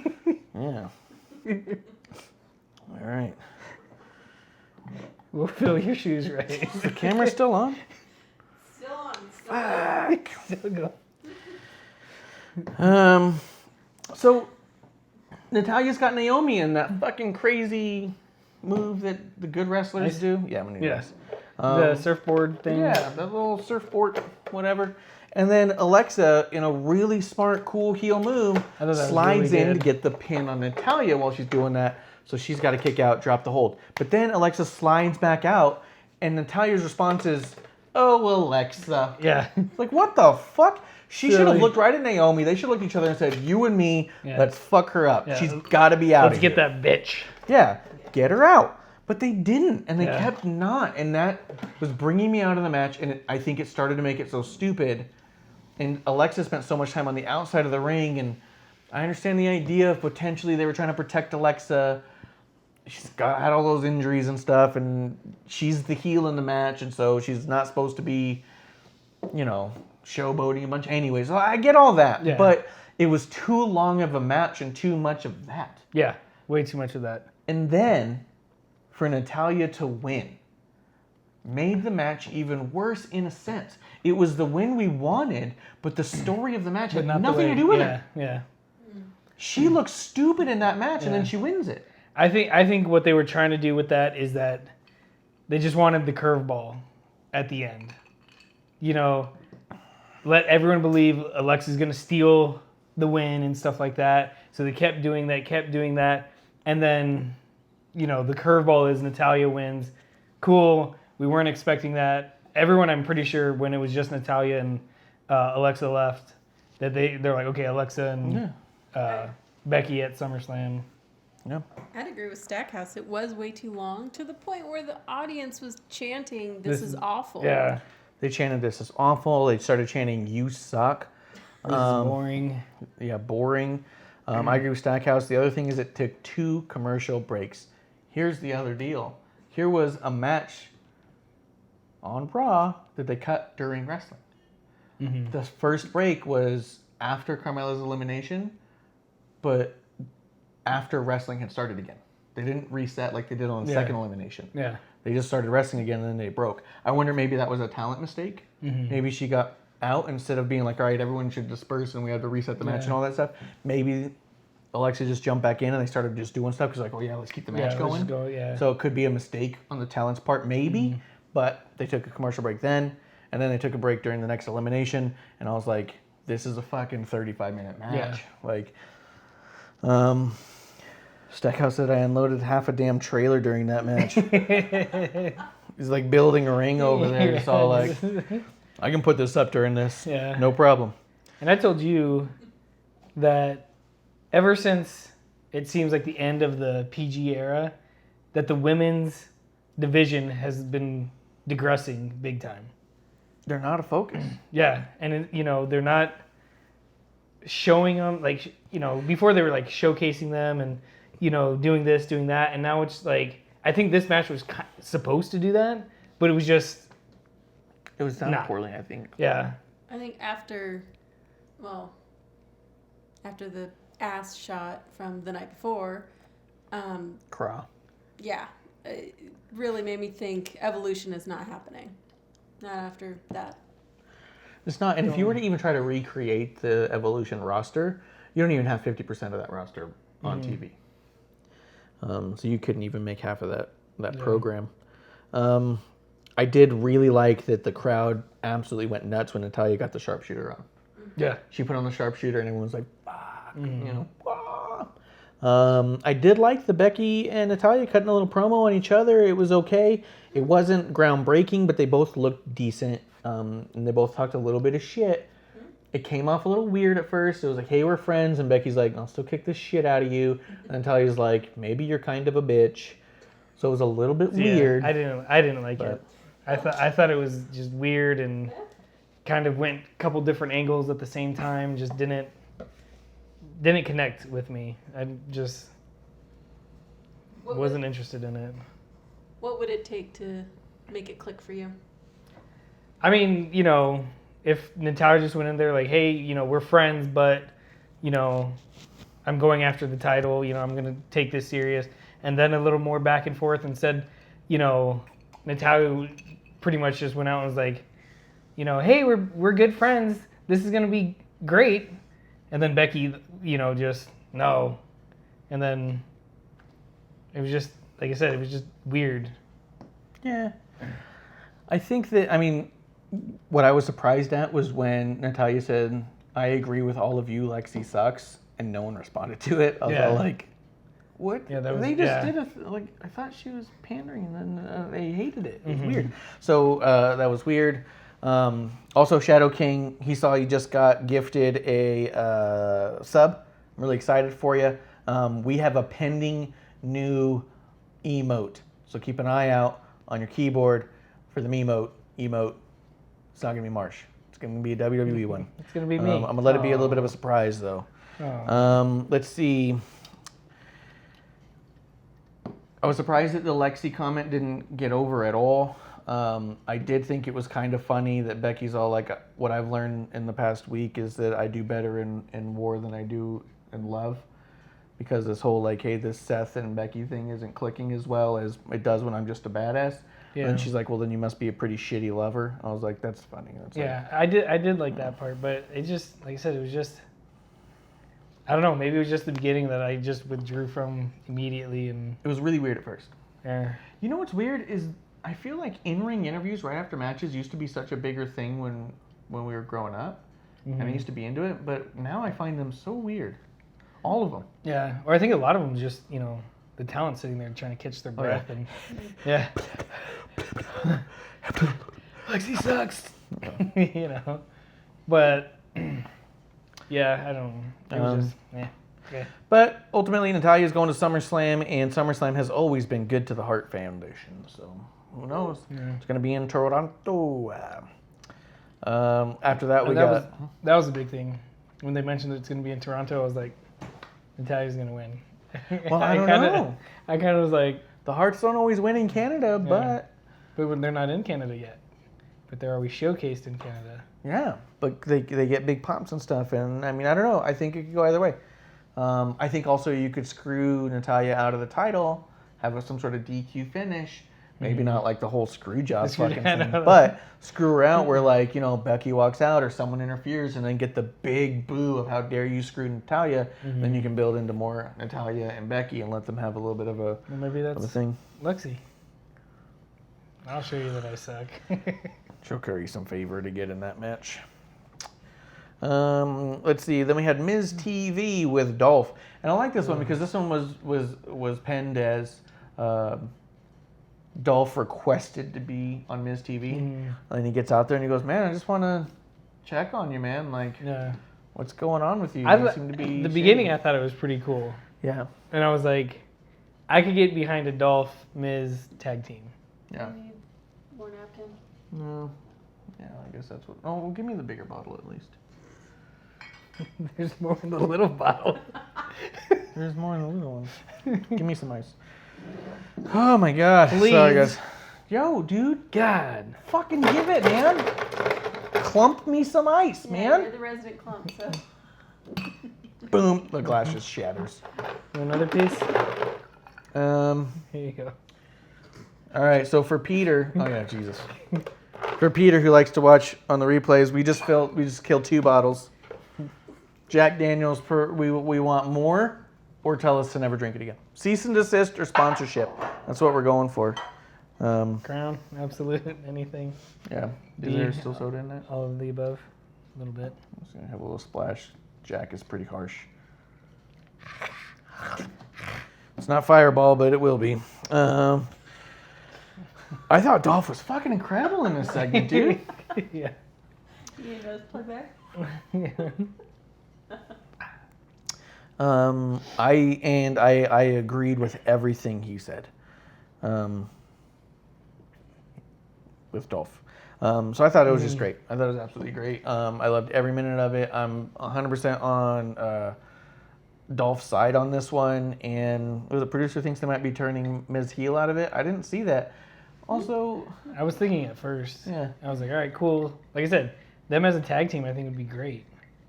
they could be a cool tag team, Yeah. actually, yeah. You know, but then you got the No. Revival, and they're heel as it gets, so. yeah. But then it was like, your wife. Yeah, and he talked about his wife, and that was funny. And then he's like, "Oh, gets all badassy."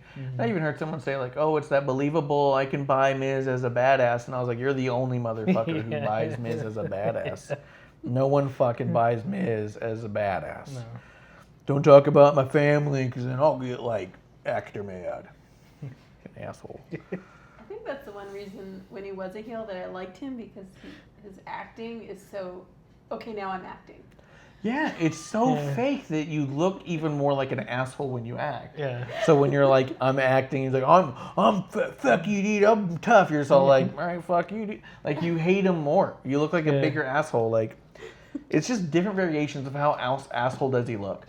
And the heel asshole is at least one you can get what you want. Give it up! I was Give it up! a little late on that. After that, we had the Drake fuck segment. Were you interested in that at all? The 24/7 thing? No.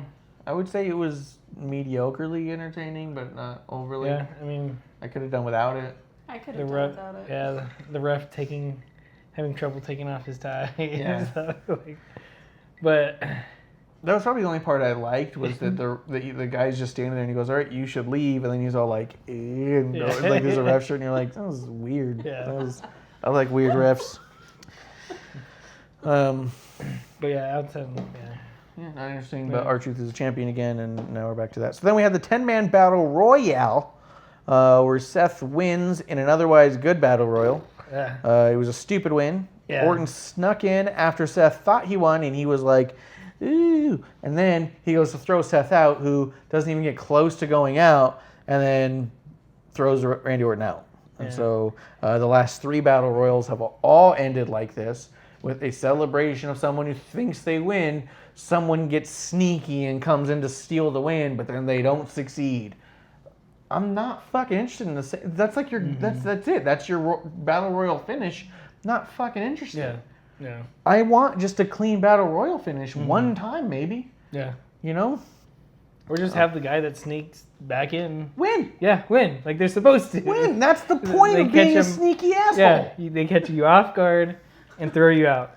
And the thing that pissed me off is, number one, every time they mentioned this match throughout the show, they never were just saying it's the number one contender battle royal. It was the dual branded 10-man all-star, Superstar battle royal. And then, looking at who was in it, I was like, there's 3 people I don't want to win. It was Seth, Braun, and Roman. It's like, we've all seen these guys go against Brock, None of them have put on a good match against Brock. Yeah. Something different, something new.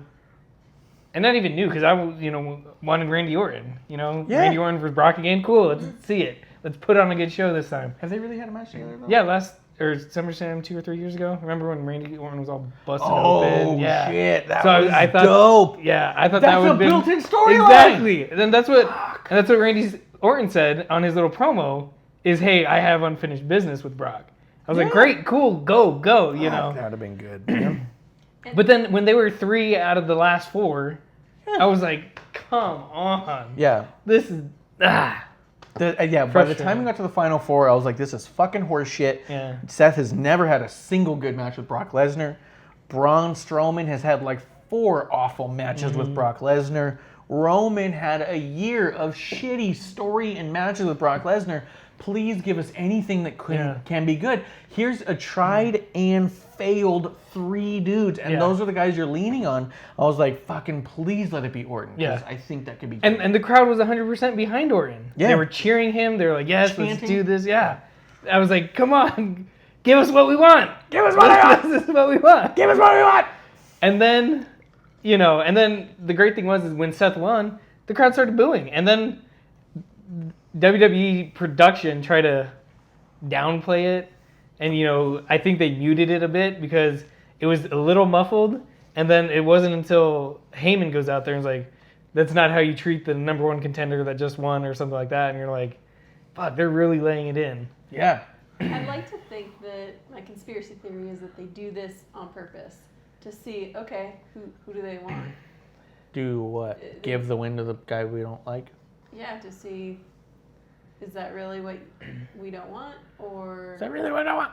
yeah, I don't know. But at the same time, Well, my problem no is one this, wants is Shane for the past couple months. And Yeah, but that's the idea of the heel, and Seth's not a heel. Like, I am actually getting to the... Roman's thing. Sorry, go ahead. Yeah, but then Roman was probably actually a good heel. I mean, think of the people he went up against during that year when he was like the biggest babyface. Yeah. He was going up against like Undertaker. Yeah. He put over Braun and made him a superstar. Like, people were... He was a face factory, man. You went up against Roman, you're getting cheered. Yeah. So... Well, speaking of Braun, that was the other guy. His promo right before the Battle Royal that pissed me off. I'm sick of it. What did he say? He's just like, oh, these 9 guys I'm about to face are going to get these hands, and then walks out. Yeah, I'm It's kind of like, I'm over, like, I've been over it. I never liked it from the beginning. I supported his get these hands for a long time because it sounded like a gnarly way to get into a fight. Get over here and get these hands, boy. Or Well, like, I mean, people say that, but yeah, but then It's like, and then he grabs people and throws them and shit. So like, but it's getting to the point now. It's like that's just most of your promo. You know what it's starting to remind me of, which is funny because you fucking ate the shit up. Was The Rock. All of his promos were the same 5 lines, back to back. What? Like I was a kid. It Yeah. doesn't count. yeah, No, exactly. and that was, I remember my complaint as a kid. I was all like, my problem with The Rock is that he just doesn't say anything else. He comes out every week, everyone eats it up. He But the has thing was 5 that lines, he was entertaining. but I didn't find him entertaining. but And I Brock think that was Brock's entertaining. doing the same shit. Brock only has one tone. He's monotone. He's, what's that, Ben Stein, when he out there. You're going to get these hands. Get these hands. If you don't listen, you're going to get these hands. That's and all I he will says. say that Where the Rock people ate it up. Well, yeah, The Rock had charisma. Braun has no charisma. He went out there and sang, what was it, SmackDown Hotel or whatever? It was I hated funny. all that shit. I hated that shit. What? I did want to say that when you said you guys hated how the matches were ending, the pay-per-view, that's the one thing you said. You loved that the entire thing was all clean matches. It was clean Or clean finishes. finishes, sorry. Clean, defined winners. Like, that made me so happy about the Bayley match. Yeah. This is not a fucking weird schmoz. I can't believe it. It was she out-wrestled those two. Yeah. Which I think, going back to it real quick, because I guess we'll talk about it in a little bit anyways, what I think, so we've talked about before, and we talked about it in the prediction show, there's a lot of stars that don't need a title to be big. I think Bayley is elevating the title and needs that title. I think that she's bringing a relevancy to the title. I'm not saying Becky did not, but I'm saying she's maintaining it. And we've seen titles lose meaning too. Well, Becky only had it for A couple of few times, weeks. just a little bit here and there, yeah. Well, I mean, since WrestleMania, Yeah, you know. yeah, absolutely. She barely had it, but And then before that, it was Asuka, and you never saw it. exactly. That's what I mean. Is so like you had someone like Becky have it and it meant something. It was like, oh, Becky's the fucking SmackDown champion. You had Asuka have it and it didn't seem to mean much and they weren't really doing much with it. But here's Bayley out wrestling multiple people at a time. It elevates her character. It elevates the title. This is a title to get. This is a wrestler to best. It elevates both of them. It brings them both to that main event picture, which the SmackDown title isn't always. And I think that she's bringing that to the title as well as the title is bringing that to her, which is why I was so happy to see her get that clean win because I thought this character needs this. And I'm a fan, so I liked it. I mean, at the same time, I was saying that with Asuka, they dropped the ball because they didn't let the title elevate Asuka by having her do what she does best and outperform everybody. Yeah. Well, she won it and then Disappeared kept for her months. kept her off TV. You know, Months. yeah. And For we're like, "Whoa, months." what's going on? But In her returning match since her victory at WrestleMania. yeah, What? yeah. She won it at Raw. She wins it at Royal Rumble. She'll defend it at WrestleMania. Yeah. She was doing too many meet and greets. You were one of them. That was two of them, I think. But then she lost it to Charlotte. Yeah, that's bullshit. But yeah. I don't know where. By the way, I still like Charlotte wearing the black. I love it. Oh, I like it. I like the heel shit. So I'm just throwing shout out to Charlotte. You see the four horsewomen up there? Yeah, you pointed Can't it out wait. last week. I know. I just don't like Pre-ordered it. the Becky. Can't wait to get the Becky. Oh, we went by GameStop and pre-ordered Becky's. Oh, nice. And we got her an Elias. She saw the Elias one with the scarves on. She's like, yeah, that was really good. All right, we'll get you that. Right. It's WrestleMania material. Yeah. Headliner. I think Elias could headline a WrestleMania down the line. I think if they play it right, I think he's got the skill and the charisma to do it. That dude Yeah. controls the crowd. Yeah. If you're like, you want me to wait booze? All right. Yeah. And then an 8-minute boo. Can't even hear each other But yelling then at they each other. turned him with mics. face right after And he that. still got cheers. And then he got cheers. Yeah. He goes, I got to get cheers this week? Yeah. All right, let's do I that. can do that. Yeah. Like that dude does it. And I think they're missing the boat on him right now, or they're time. waiting. He could be their fucking ace in the hole. He could be their fucking waiting to pull the trigger on him. Asshole. He could be their ace hole. Why is your asshole shaky? Yours doesn't shake? No. Yeah. My ace hole is always shaky. That's why it comes out the way it does. Yeah. Rippled. It's almost ribbed. You know what I mean? See it? I was just about to say. Looks like a lightning bolt. A lot of harsh turns in that one, huh? Anyways. Which brings us to SmackDown. So overall, Raw, I would say that the first hour was such great fucking TV. Second hour was like, why do I watch wrestling at all? I know they went from like the highest of highs to almost the lowest of lows, and Yeah, I felt like I I would want to have see been. their like ratings, like Yeah. you know, Just and then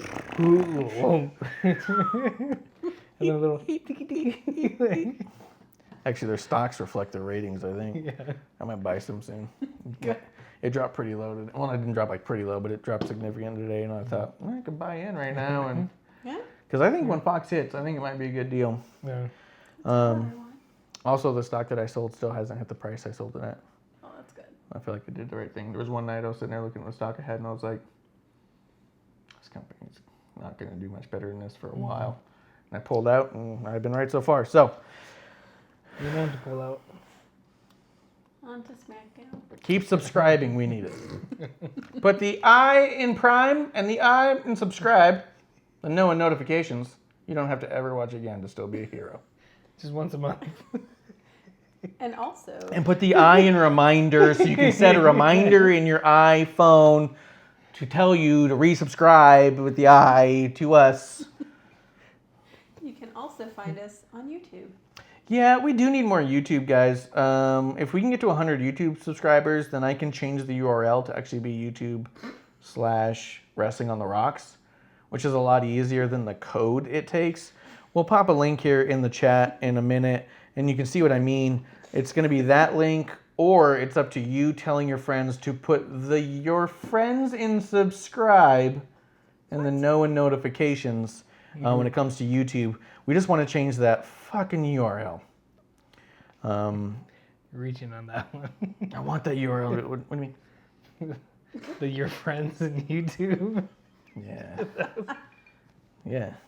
Your friends in YouTube. Anyways. Brings us to SmackDown Live. Oh, shit. Let's see if that works. I wonder, something just occurred to me.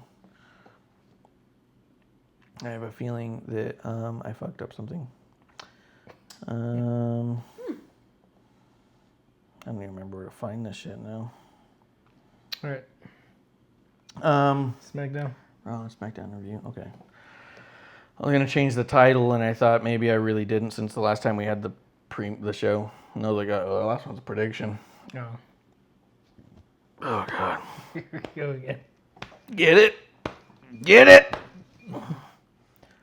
So SmackDown Live started with Shane and KO having a promo out back. KO being told that he's not going to come in. You can't have insubordination and all that business. And he sends KO on the way with security. And then it actually opens the show with a town hall meeting hosted by Shane, the best in the world.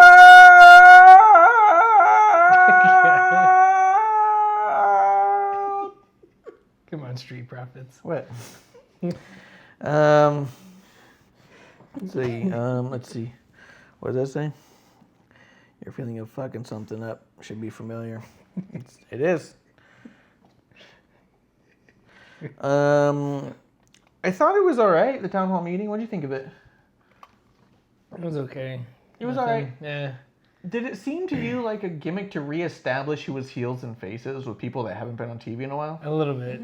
Like with Liv and Buddy Murphy. Yeah. And Charlotte. Because Charlotte flips enough to where they're all like, we got to get everyone out there. Anyone who hasn't been on TV in, let's say, a month or more, you got to get on the mic and either talk shit about KO or talk shit about a bad guy. Yeah. Definitely forgot about Murphy. Completely. Actually, I think it was Tony Nese posted on Twitter with that new face app where you can make people look old. Mm-hmm. He did that with Buddy Murphy, and it said Buddy Murphy about to make his SmackDown debut. Yeah.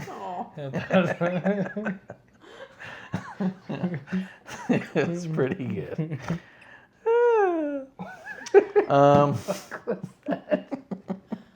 What? Good. Yeah. Thing he does. That's what do you mean? It's how people laugh around here. It's just how everybody does it. He tries.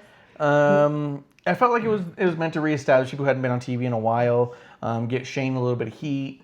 I thought it was pretty neat and clever the way they did stuff, where they had the faces stand up to Shane and be like, "Oh, okay, that's enough," and it's like, "Well, let's hear from the cool people." And Charlotte's all like, "Your family's amazing, and my family loves you."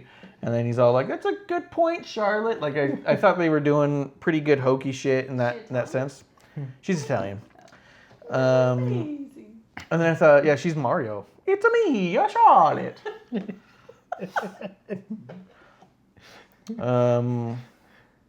Also, I don't seem to have it with me today, but the hashtag I'm Matt Brown is blowing up on Instagram. If you guys want to do a search for hashtag I'm Matt Brown, there is a I'm a Matt Brown Instagram that you should probably take a look at.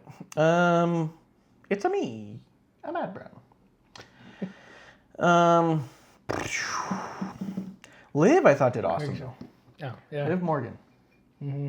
She did really good. And I thought it was cool, too, because Charlotte's talking, and then you just hear that snarky-ass, high-pitched Staten Island, wait a second. You're just all like, who the fuck for a second? And then the camera pans over and you're like, oh! What's funny is when that first went off, I thought it was Vicky Guerrero. Excuse me! Yeah, excuse me! Yeah.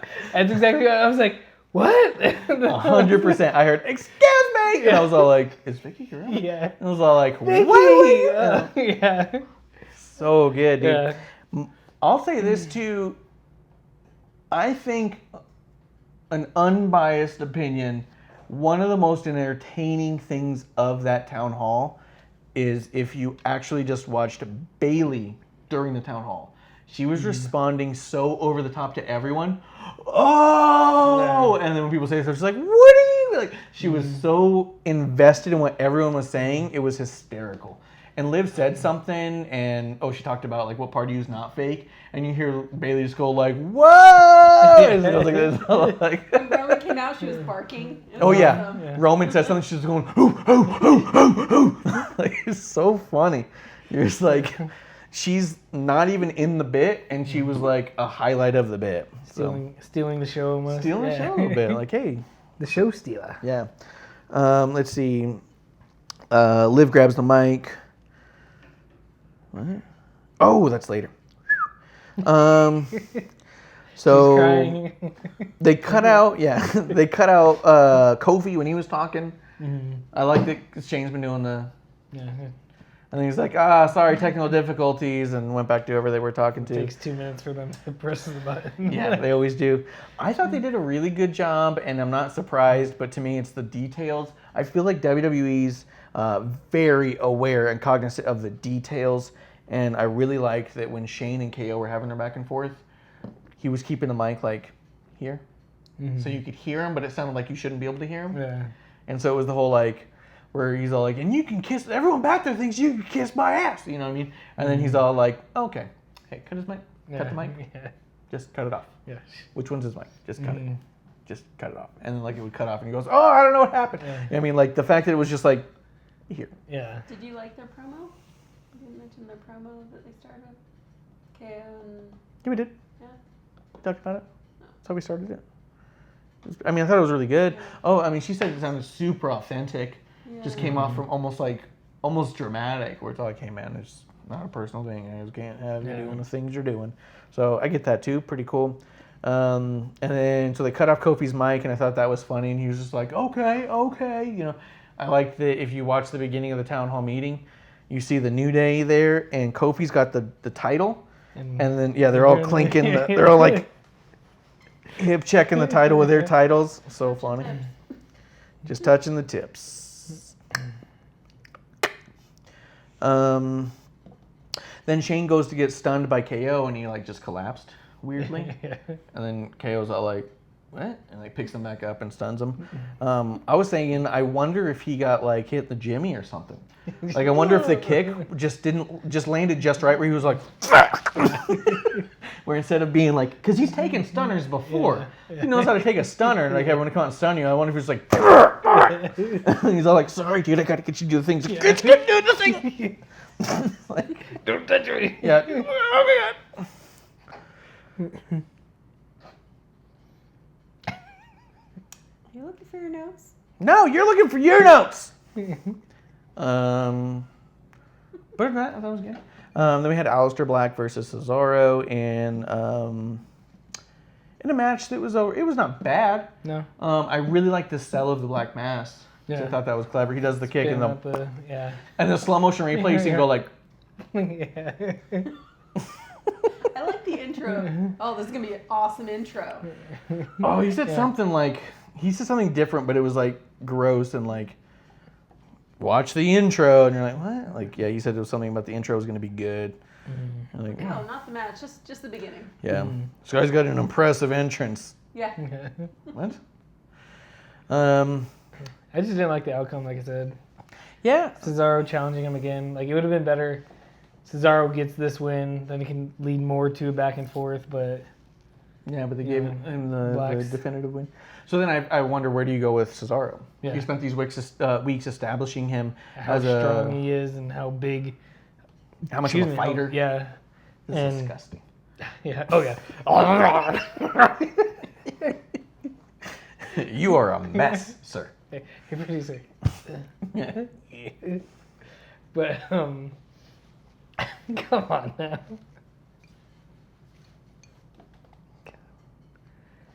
God damn, this is gonna kick you in the jimmy. You're like, and then SmackDown ends, and I'm out of here. Fuck this thing. You like take scissors, like you could have unclipped. Fuck you. I don't have to unclip. Don't gotta do it. Yeah, it makes Cesaro look a little bit like a douchebag, and not in the I think he's shit way. Yeah. In that he's picked a fight with you twice and gets his ass kicked, and it's like, what the fuck? And the first match was awesome, and this match was okay. Yeah. So it was almost all like, hey, you went all out on this dude, and then you come back saying like, no, this is mine. I'm gonna fuck him up. And then he comes out and you're all like, nope, he got me. He got me good. He got me. And so like, I don't understand. Yeah, I don't understand why they're putting him over, and it's almost like Dolph on his losing streaks, and now Cesaro's got losing streaks, and it was like, well, but they've talked about them before being, the curse of being good. Yeah. I mean, I forget what they call it. Like an I know what amazing you're worker, talking about. like the curse of the great worker kind of a deal, where it's like you can make anyone look amazing because you can make you and them look amazing. Yeah. So when they win, it looks like, holy shit, that dude beat that guy. So that's the curse of like a Dolphin and Cesaro, where it's all like you come off a little unassuming, but you come off pretty fucking tough, and then you put on a match where you're so like, oh my god, that dude's a superhero, and then you're like, holy shit, that other dude beat him.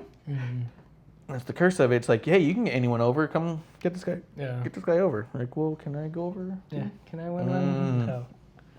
I don't see the point. It's like, I don't see the point if you're gonna lose again later. Yeah. What have to lose again later? What? Of course you have to lose again later.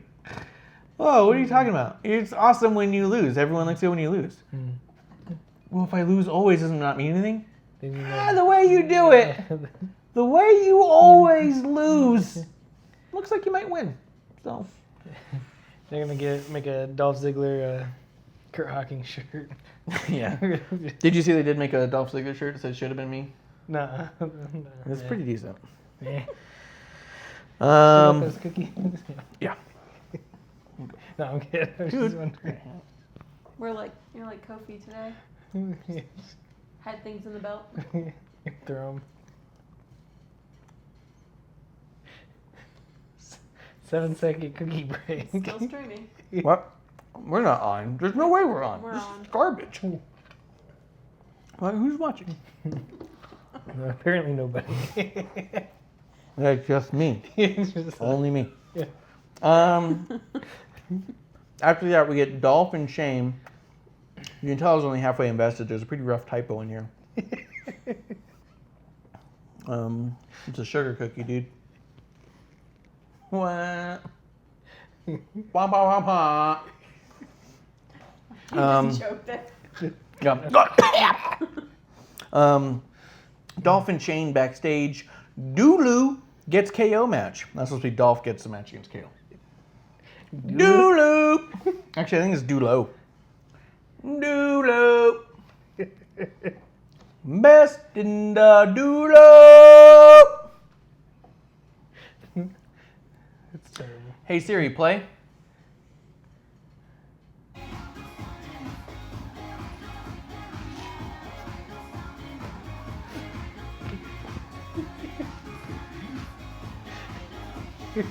Hey Siri, stop. Hey Siri, I said stop. Bitch. She started playing it again. No. We can hear you. After that, we do get Liv versus Charlotte Flair. Liv looked really good in this. Yeah.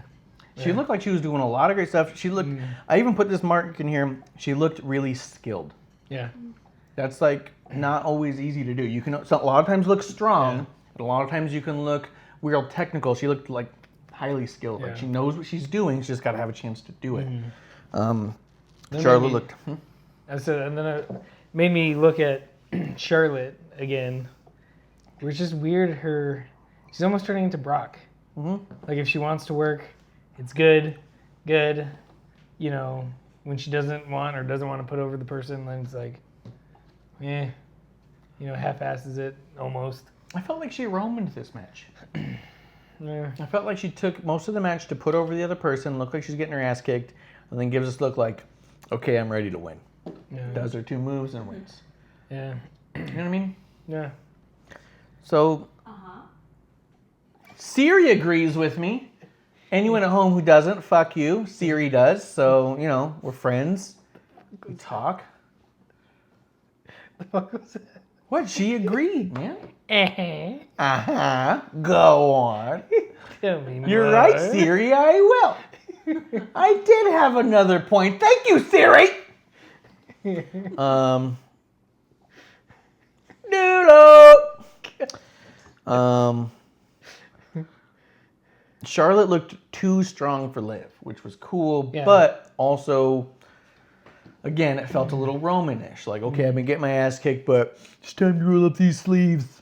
And then you just do your 2 moves, boom, you win. Liv goes, ah! She sounds so good.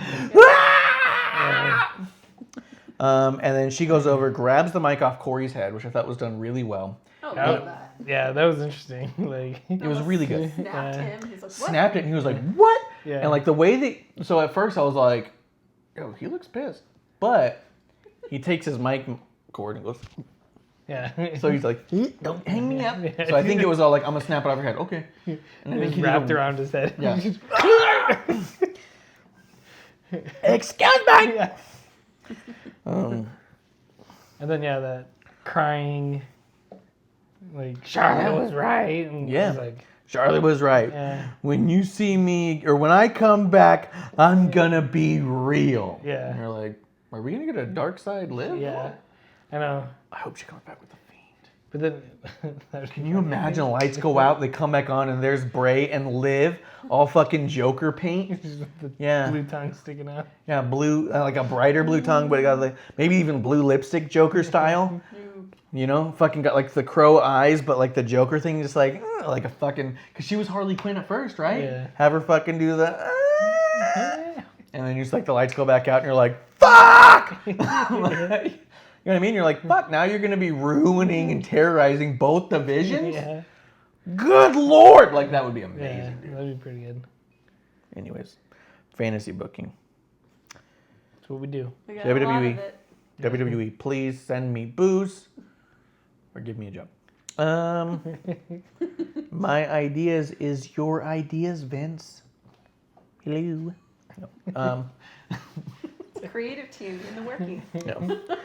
We got this. So I think that would be amazing. Bailey wins everything. Yeah, Bailey always wins. I don't think we have. Oh shit, we got a new host. We did. Yeah, thanks RJ, dude. Woo! RJ, dude. No. Sorry. No, Cal, stop that. No, he's gonna stop immediately. It says no longer hosting. Blocked by RJ. Yeah. Cheers, RJ. Thanks. Cheers. I think I can even add to auto host.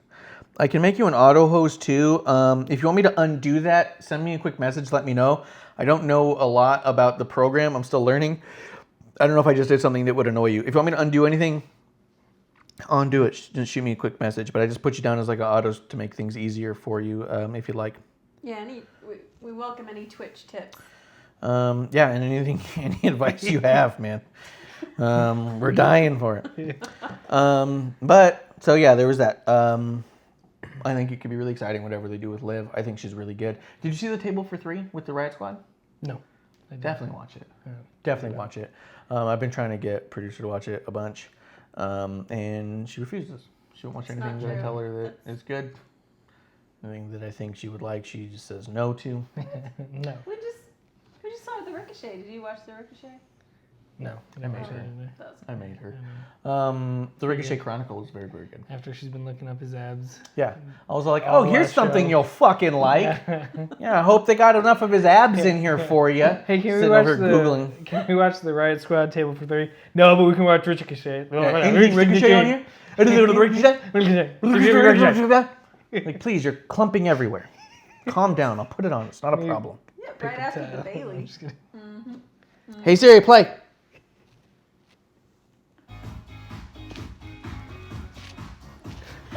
That's that. What? What? It's almost like Bailey Buddy Robot.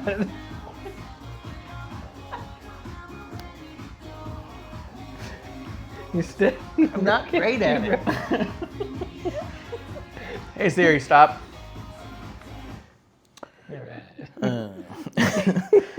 Rest Bucket's got some advice. Get better at streaming and get rid of Marsh.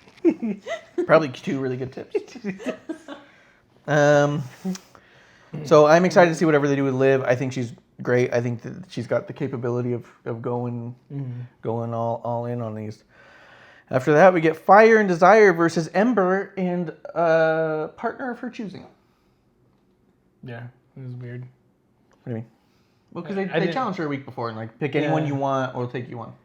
Oh yeah, I do remember that. Yeah. So then they come out and like, ooh, who's she gonna pick? Who's she gonna pick? Who's she gonna pick? And then she surprisingly chose Bailey. Hey Siri, play.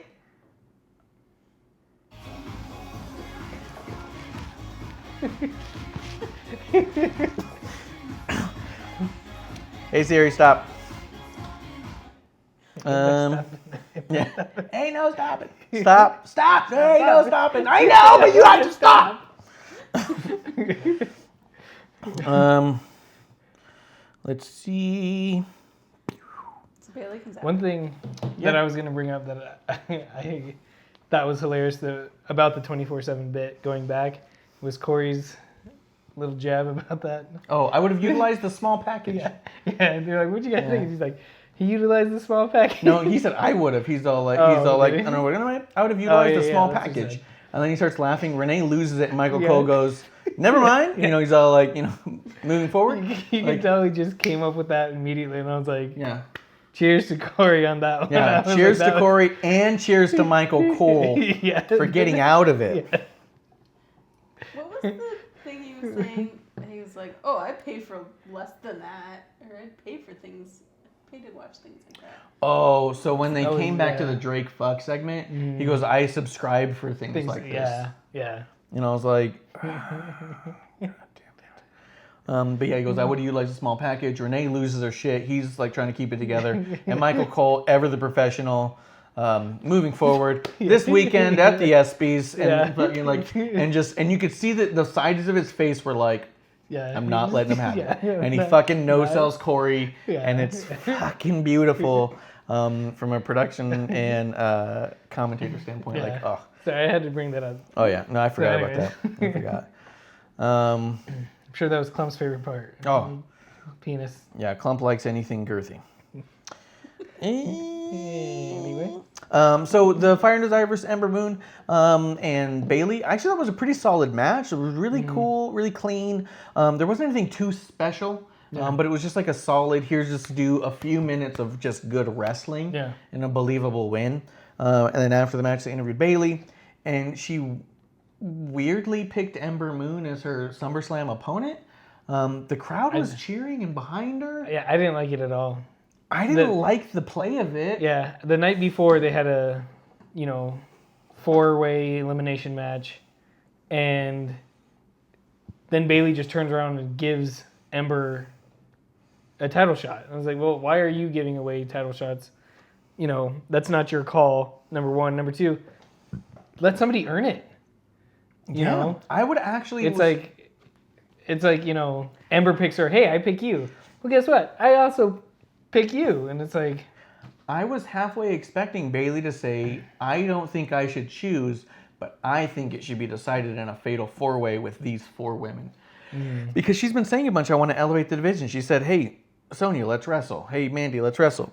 She's been calling these people out. She's been having 4-way matches with Ember and Liv and Charlotte and Mandy and Sonya. They've been having these collective different matches. So she is trying to work with that crew and actually, elevate them a bunch.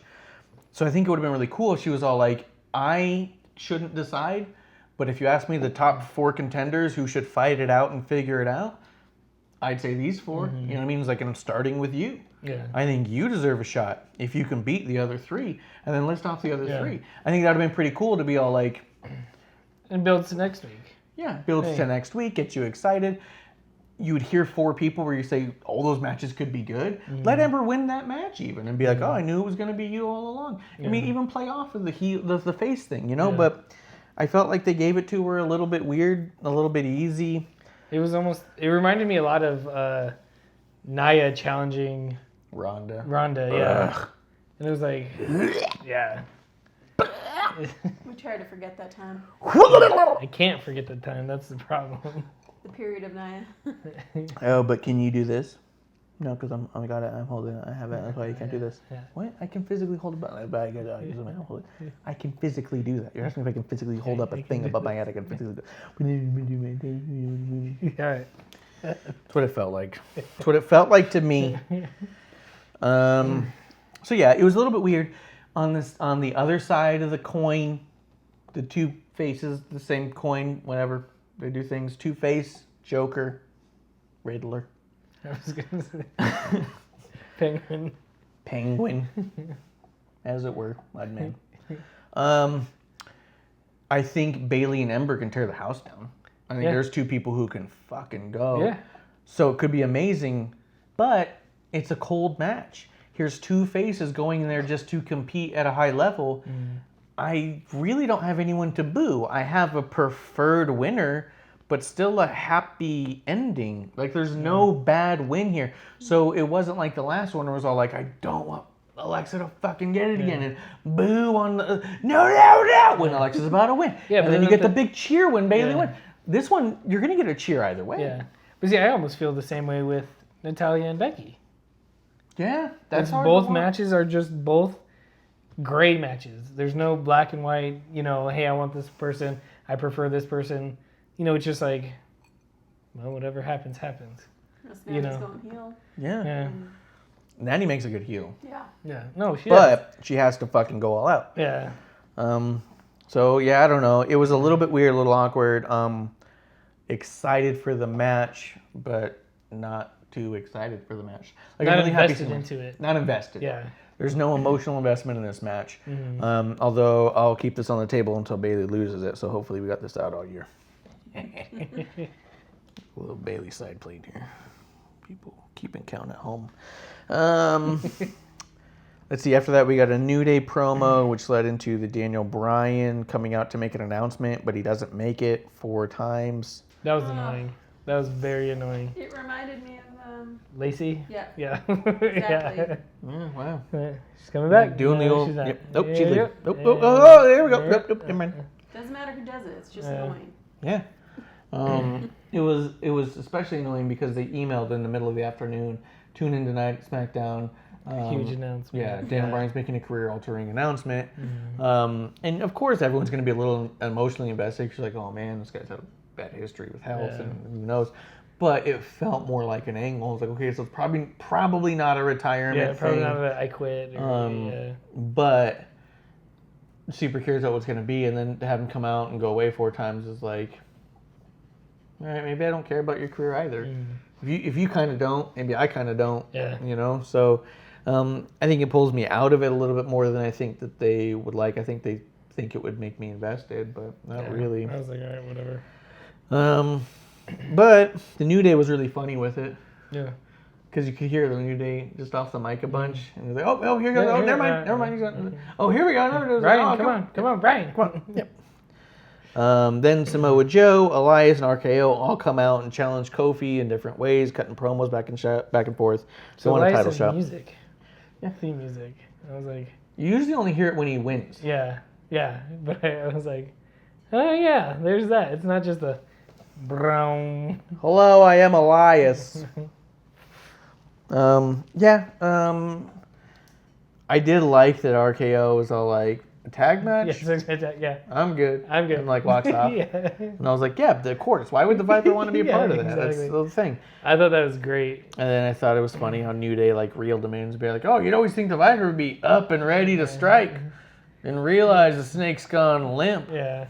And he was all like, especially for a guy like Orton, who pulls those kind of fucking lines on, like with Triple H when they had their match. Yeah. It was like, oh, that little jab. Yeah, if you can get Stephanie to let your balls out of her Yeah. bag so you can come to the match. It seemed like off script little jab that little didn't see jab there. coming. Although Triple H handles so well, I was like, yeah, she does have to carry them because they're just so huge. Yeah.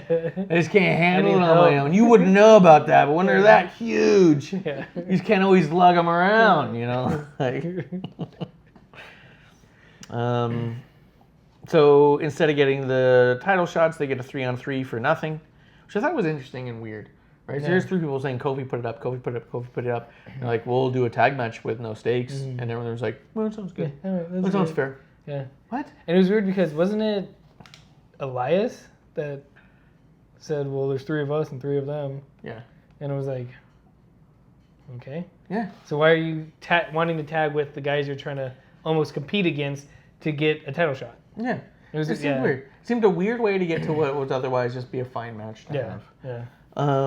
But I guess they have to have a reason to have the match. So ultimately, we do get the 3-on-3, and RKO ultimately gets the win with an RKO over Kofi, which I thought was pretty cool, and could hopefully lead into an RKO Kofi thing. Yeah, I think it is. Which Which I'm okay with. I'm totally okay with. Yeah. Did you? I don't think I sent it to you, so I'm gonna see if I can pull it up real quick. Someone posted on Twitter the other day the opponents that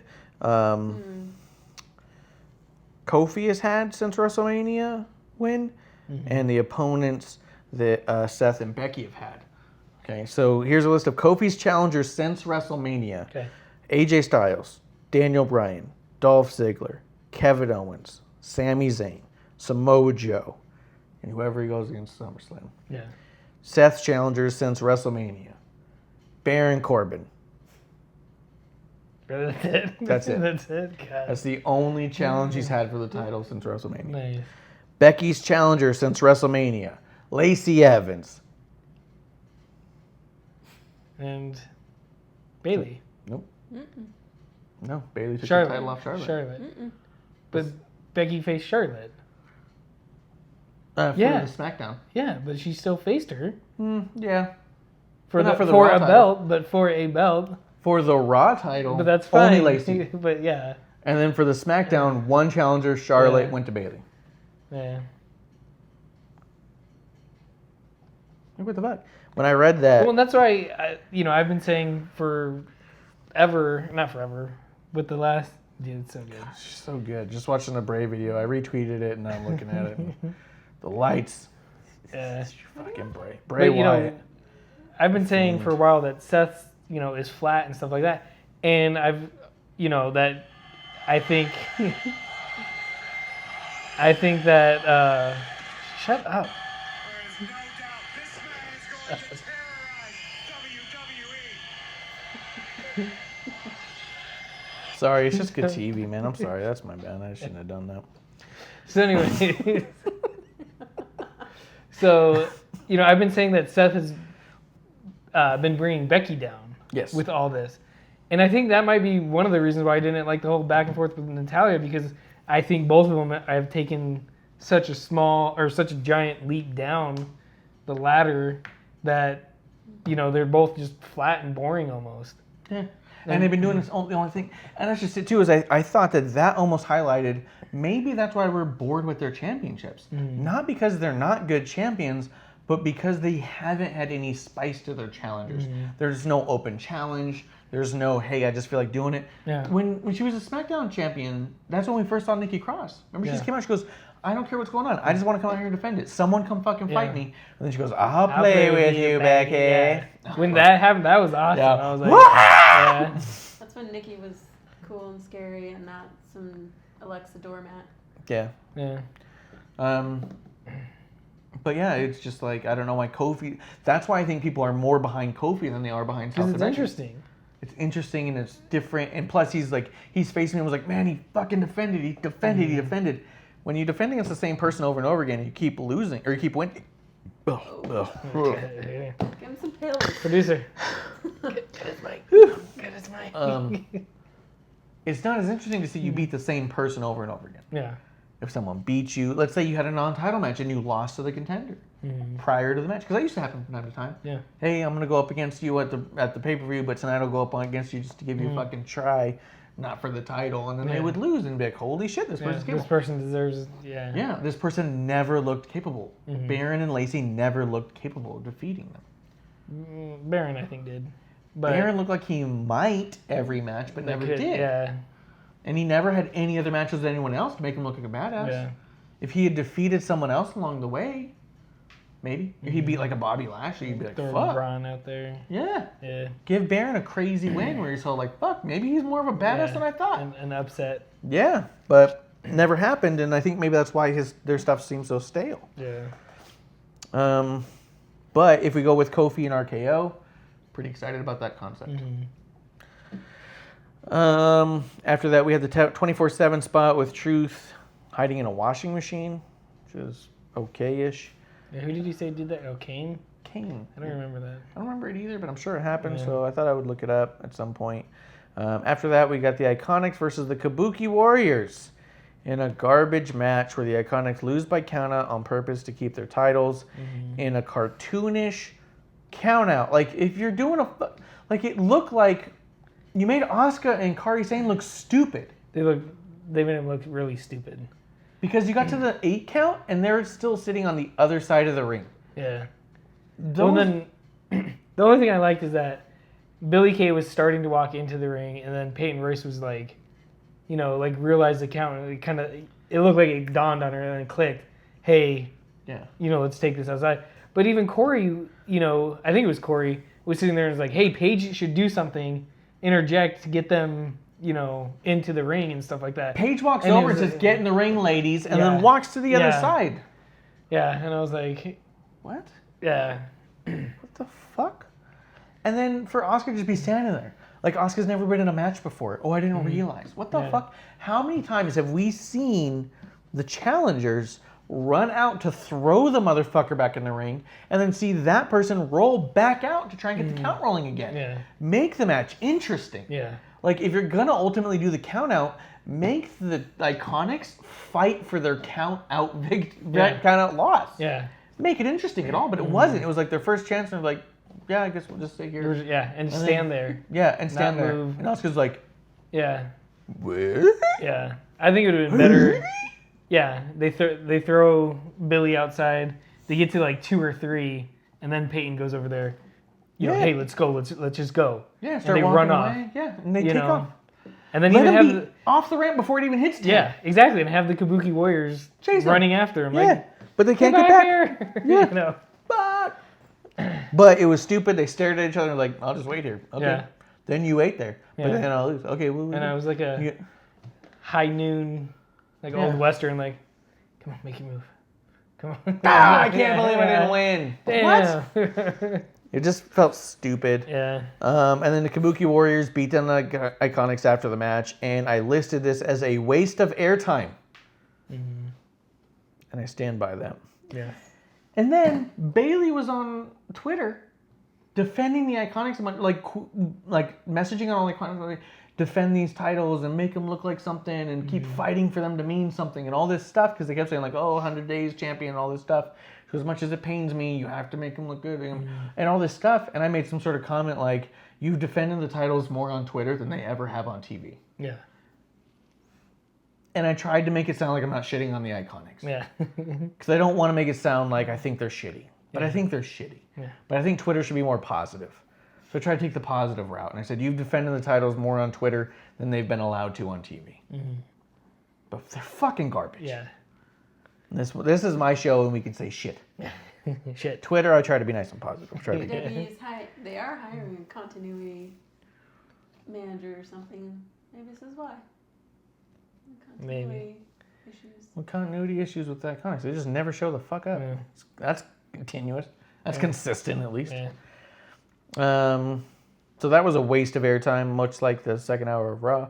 Then we had Apollo Crews versus Andrade. That's where they felt like they were trying to fast forward through some shit. We're like, man, we should have gotten a lot of this stuff in earlier.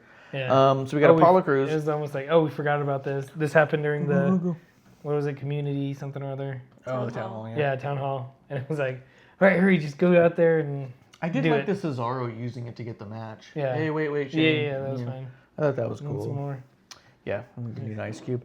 Andrade attacks Apollo before the bell, but Apollo ultimately gets a sneaky roll-up victory and gets out. Is that his second win over Andrade?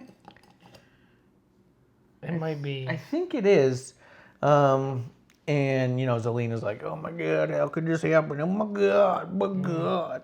I think their shocked faces were pretty good. I thought they did a really good job of being shocked and stuff. But at this point, where the fuck are you going with it? Yeah. What are you doing with Apollo? Because you're only having him talk about Andrade. I'd like to see Apollo move on to somebody else. What is it, SmackDown? So give him a title shot with Shinsuke. Yeah. Shinsuke and Apollo could be really cool. Yeah. Let him lose. One thing I did thought was funny is that they were mentioning Andrade and Charlotte. They're like, oh, they both use the town hall and stuff like that. And I was like, don't lead this to yeah, please don't. Yeah, I was like, is this going to be Survivor Series, Seth and Becky versus Charlotte and Andrade? Yeah. He does need a translator. That's the other bit. Real quick, can you grab me like a mixer for vodka from the fridge? Anything like that? That's something. Hey, To producer. have Zelina, yeah. Because all the sign language wrote.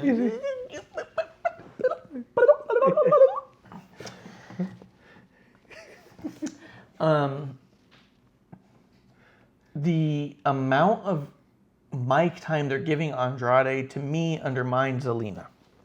Mm-hmm.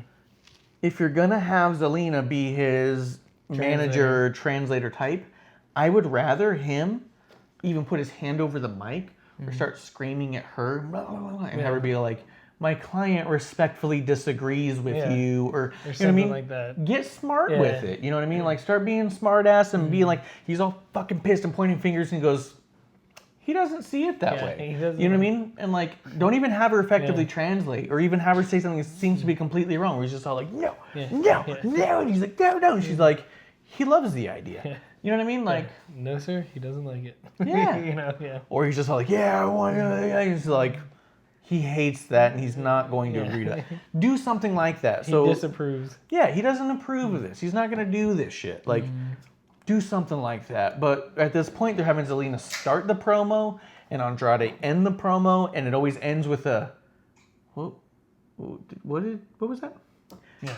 And I don't try to mean that in like a mean way. It's just that his accent is so thick that I was certain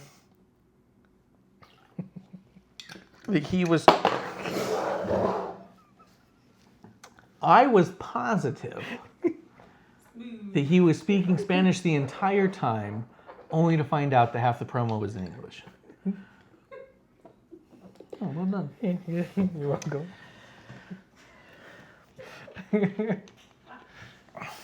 Luckily, we are our only viewers. Oh no, Restpuck, it's still viewing! Dude, there's no way they haven't kicked you out by now. Yeah.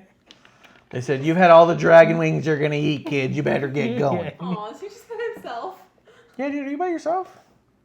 You're allowed to hang out with me now. I know you can't hang out with the others. We're not far from Garter. He's at the depot. Debit. But that's kind of my take on Zelina and Apollo. I think that they're doing it just a little bit wrong. Yeah. And I get it. They're trying to give him a little more airtime. He's been doing better with his English. The thing is I think that Andrade... So here's the difference between Andrade and Shinsuke. Let's break it down that way. Shinsuke also has a very thick accent that at times can be hard to understand. Yeah, there's been a few things that he's said, and I'm like, huh? He's like, I ain't giving up, man. I've understood about 7% of this stream. Well, because I keep giving him shit. I will tell you this, Rest Buckets. When Clump's here, you're going to love it. Fuck that guy, you know? He's not even watching now. This is his show. His face is on all of our shit, that little... The last highlight that we had of Clump's challenge. I challenged Clump. I betted him. Scump. I think it got like over 20 views. Hell yeah.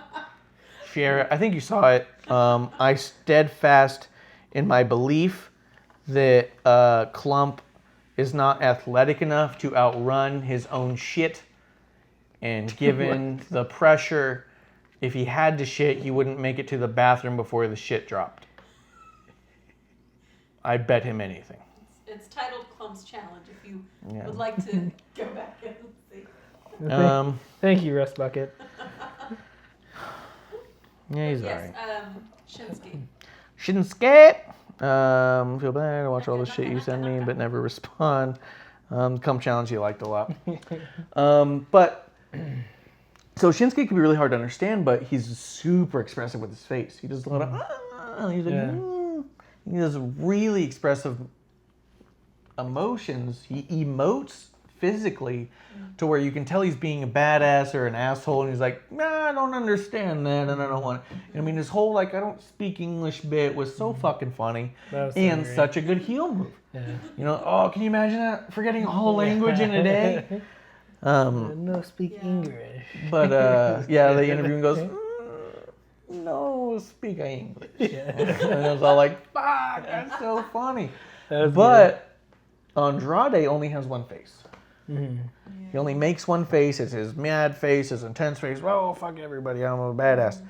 Which could be fine if you weren't given the mic. If you were just back there yelling and constantly, fuck everybody, fuck. And then you had the translator being like, let me speak on behalf of my client and tell you his desires. And it seemed like she's trying to protect him from himself and get him the better deal and stuff. Like, that could be more interesting. And I think it's Andrade's biggest drawback. He doesn't emote different concepts, right? He just emotes the one concept. Angelina's pretty decent on the mic. Yeah, not bad. She's not bad at all. Sometimes her accent feels a little thick, and I go, you're pretty fucking hood. But I spent a lot of time in New York, and I enjoyed it. So, ooh, wow. I wonder if that mic picked up my knee just cracking like that. Your Just knee. move my leg out and just.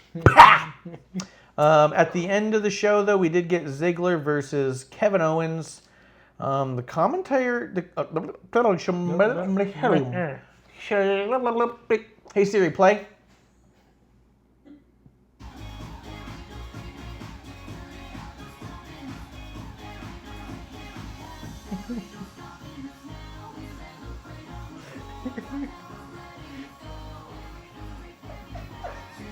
Hey Siri, stop. Forgot you got your Undertaker socks on. Yeah. So I felt like during this segment, the commentators were having a different show entirely.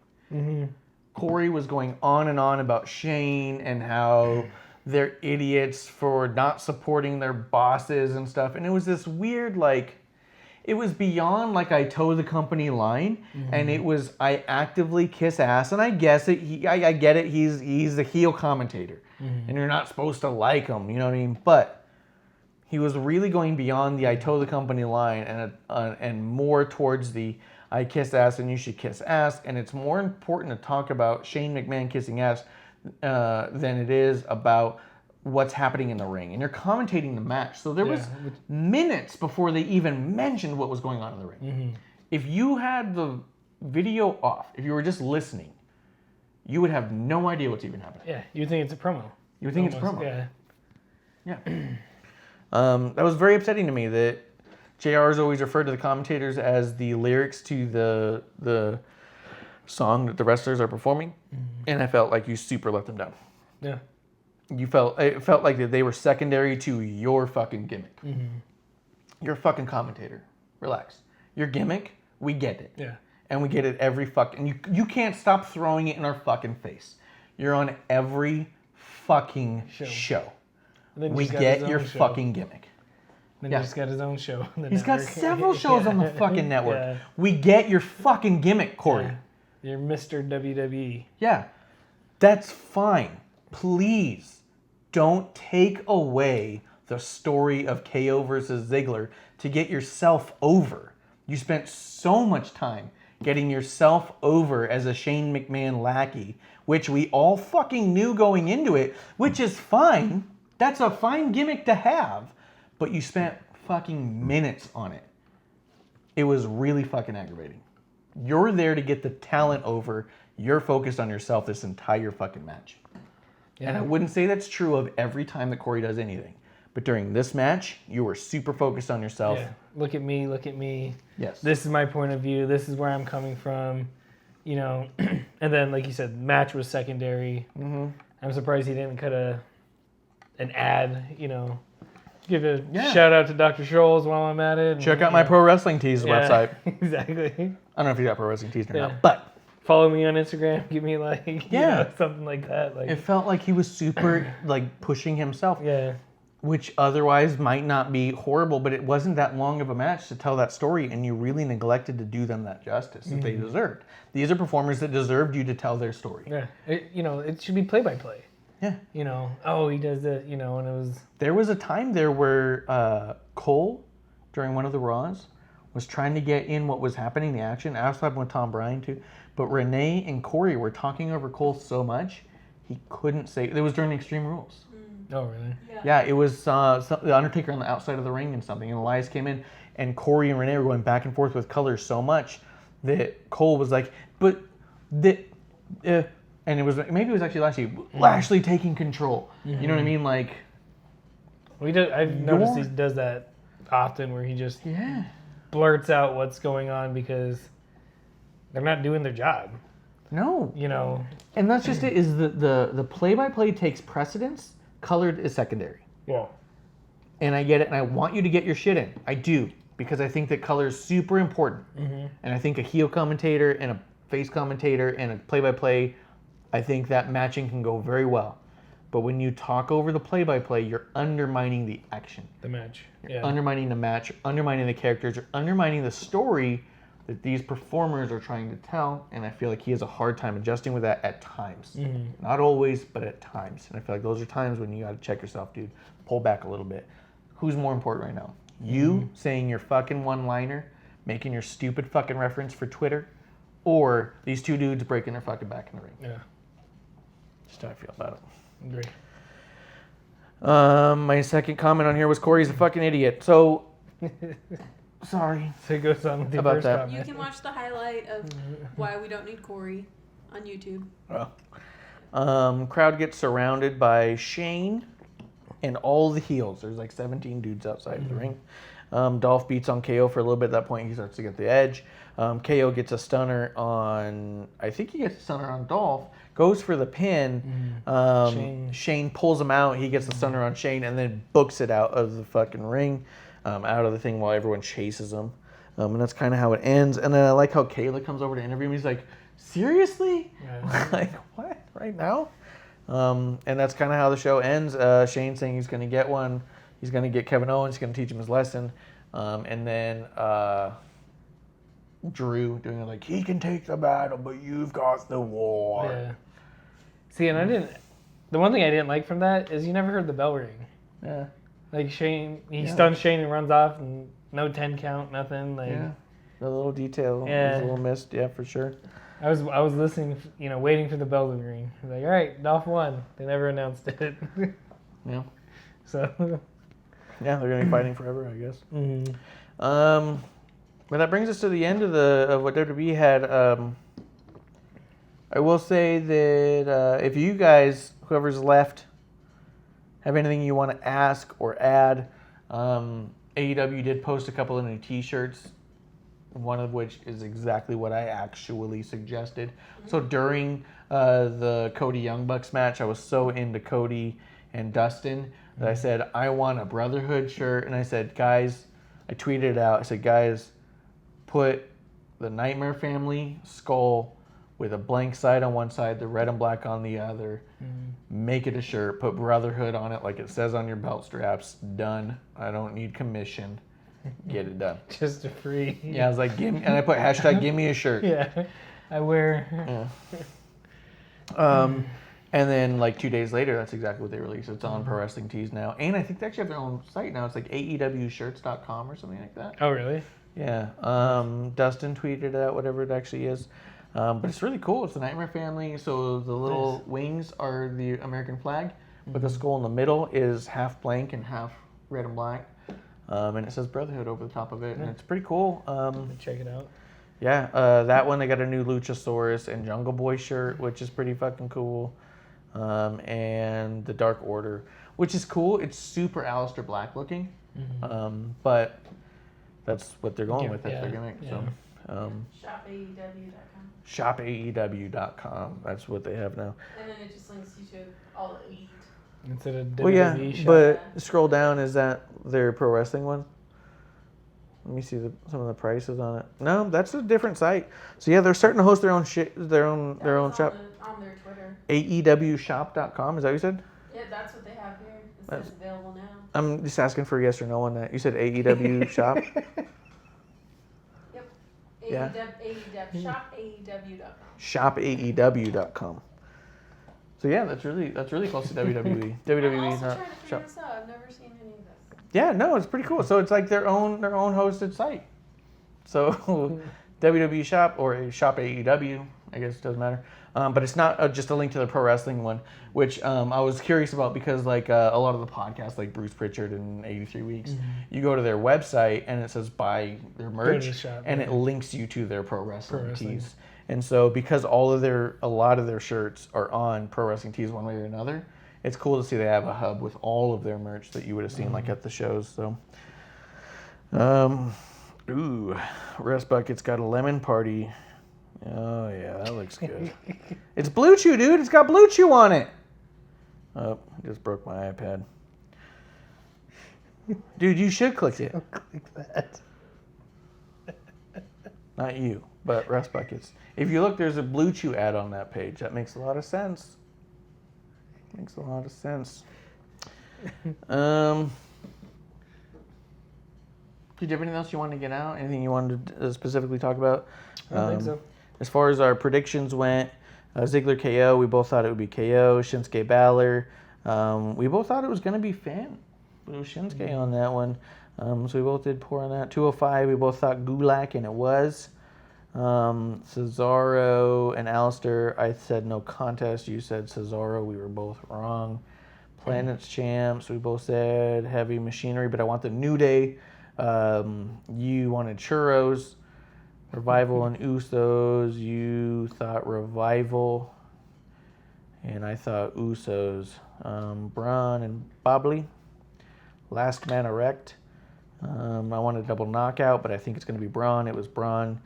You want the old Bobley. SmackDown Women's. We both said Bailey. And then US Ricochet versus Aja. We both said Aja, and it was. Roman Undertaker. We both said Roman Undertaker.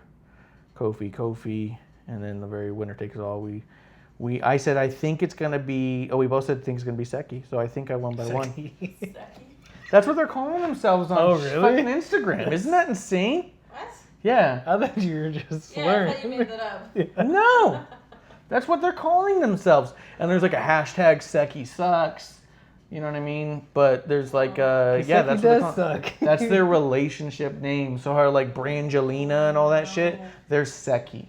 They got What a divorced. shitty fucking, like that could be so much anything else. What, Beth? Oh, that doesn't work. I would say Raw Lynch. Yeah, Beth is like... Orange? Yeah, I'd say Raw Lynch. That's what I would have gone with. Go with their last names on that one. But, so I think I won by one on that one.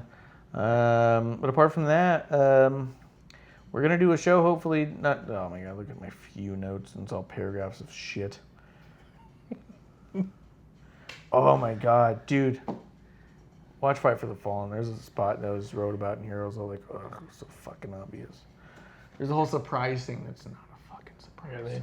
Yeah. But I think that's it for us. No one's asking any questions. I think we've lost all of our viewers. I'm surprised. What the fuck? Just Rust Buckets, who's champ in his own right. Thank you for subbing out a bunch of I think he subbed out almost everybody who was watching at that moment. Oh, really? Yeah, so I think anyone who was watching just got a sub on it, who wasn't already subbed. So it was pretty fucking cool. We appreciate that stuff. We will see you down the road. Anything else? Go to our YouTube. We put a link in there a little earlier. Hit the subscribe on that, or ask people to subscribe just so we can get that URL. We just want to make it easier for people to find it.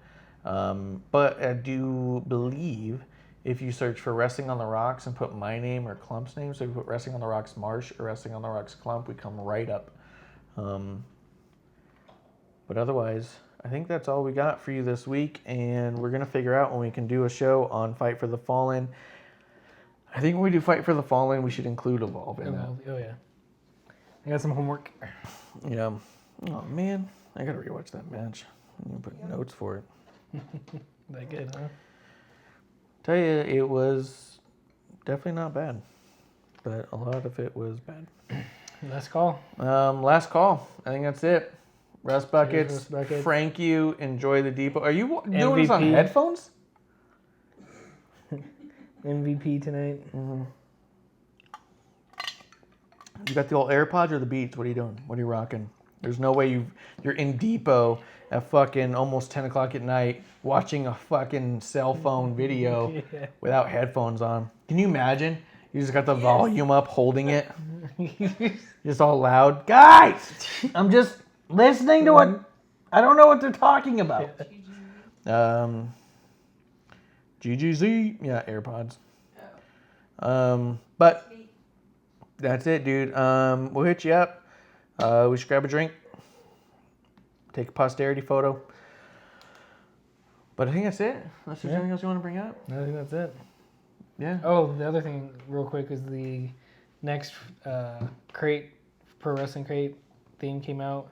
It's like Underground Kings 6 or something like that. So there's a bunch of underground people. Wait, what? I didn't see that. Yeah. The last one I saw was the heels, I think. No, yeah. They released a new one, yeah. Did you get it? No, I canceled on that one. Okay, I'm gonna look at it. Who was in it? Anybody? Oh, it was actually the New Heart Foundation had something in it. Oh, the Heart Dynasty? Yeah, Oh, did you see Dynasty. this new shirt? That's cool. But Um, yeah, and that's all I was going to throw out there.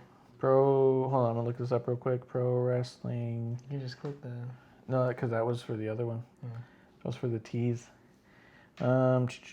Best of the Indies the 6, Indies, Lucha that's Bros, Villain Enterprises, which is Marty, Brody, Flip, PCO, Zack Sabre, Jeff Cobb, Colt Cabana, Women of Rise Wrestling. So Kylie Ray, Tony Storm, Tessa Blanchard. That seems like that's going to be the DVD. And then the New Heart Foundation, Brian Pillman, Teddy Hart, Dave Boy Jr. But I feel like you don't list that many women and not have it be a DVD, right? Yeah. Women of Rise, Kylie Ray, Tony Storm, Tessa, and more. There's no way that's like a shirt The and more, yeah. or a micro brawler. Yeah. Like, that's got to be your DVD, which would be cool because those are all women I'd like to see them perform more of. 38% battery still. Dang. All right. This looks like one that I think Clump would like a lot. Maybe I'll see about going in with them and seeing if I can't poach the stuff I want out of it. But that's all right, yeah. Yeah. Apart from that, Slam Crate, I saw a post the other day. Slam Crate was being referred to as Scam Crate. Oh, nice. Yeah, I thought that was funny because some people are saying they still haven't even received the one that we got. Oh, really? Yeah, the one that you got that was all smashed Yeah, up. I'm still getting tweets on that. Really? People are still Yeah. responding to your thing? Yeah, they're like, yeah, this is fucked up. Yeah, Are you getting retweeted and shit? I don't know. I don't know how to So use Twitter what that happened much. to yours again? So The box was just like the poster was sticking half out. Box was like ripped to shit. Looked like somebody like kicked it, like Ace Ventura when he's delivering that box. Oh, like yeah. that's what it looked like. Like tossing it down the yeah, hall and slapping. doing cartwheels with it and stuff. Like Yeah. that's the way my Slam Crate showed up. And then the post office had a note on there saying, "Delivered to post office like this." So it was like, Yeah. who did this? And it was a fucking marker. That's the other thing. It was like, Yeah, I don't know, yeah, man. I feel like that if I just watch my friends get fired for treating stuff like shit, Yeah. and then I treat something like shit and went, they're gonna say something. Yeah. I'm gonna use my Yeah. marker in my pocket and write that on Yeah, there. Received this way. yeah. What? No. Yeah, when you sent me the picture too, I was all like, Jesus I like Christ, felt weird. I was like, I want to laugh hysterically yeah, because this is a fucking joke. yeah, But I'm on the same boat as you, where we've been expecting this since April, yeah. and for it to come in at all was all like Cool. Finally. almost not even like Yeah. dude, like even when I opened up my box and saw it, and I was like, oh, you piece of shit. Yeah. Like, oh, fuck you, dude. Oh, Yeah. you think you're just gonna waltz Yeah. in whenever you want? Yeah. You know what I mean? Like it felt like an uninvited guest. Yeah. You know what I mean? Which I know you know what I mean more than anybody. Good thing she's not watching tonight, huh? Don't know that. We've got we are all of our viewers right now. This is it. But yeah, it came so smashed up. So check out if you got a Twitter at Kevlar on the rocks with an X Instead of the CK. instead of a CKS. Do you have an S on it? No, just rocks. Yeah, just ROX. And he's got pictures up there of The handle the was shipment. too long. That's why I couldn't put the CX. Yeah, I've heard that before. Yeah, oh gosh, that box was terrible. Yeah, I would say it was mediocre at best. The fact that it was the identical Seth Rollins but painted slightly Oh different. yeah, no, the content sucked ass too. Yeah. Like I wasn't a fan of anything of that. And I was happy with the pins, and I think that was it. I think Yeah. everything else I was like, okay. the shirt I shirt's thought comfy. was kind of cool. It's comfortable too. I wore it the other day. I was like, yeah, this feels nice. And it's okay. I mean, Yeah. it looks kind of like a video game thing. I That's wish it what I was kinda different like, yeah. stars. Yeah. Like the Yeah. fact that it had Charlotte, but like no other women on it. Yeah. Who were the three legends it had? It had Warrior. Cena. No, No, he Cena was it part- now. Yeah, he was a now, which also kind of bothered me. It was, yeah. Cena, Seth, Charlotte, Wasn't And it then Warrior, Warrior. Macho? and Undertaker. Yeah, I think so. And I would have. I mean, I don't know. Well, I guess I don't like know. that. But it wasn't horrible. Wasn't great. Could have been a lot better. Oh yeah. And honestly, I canceled my subscription, and then a friend of mine for my birthday bought me a year subscription. So it's like, well, Yeah. I'm getting it for another year, but I was not going to be providing them any more money because it was that No. bad. But apart from Scam Crate, Yeah. not a lot of the news. I didn't even check out and see who won in the G1. I heard Osprey had a good match, but apart from that, Yeah. I think that's it. Or Osprey, I heard, got hurt in the match. Oh really? Yeah, he got pulled from some stuff, so we'll see how that plays out.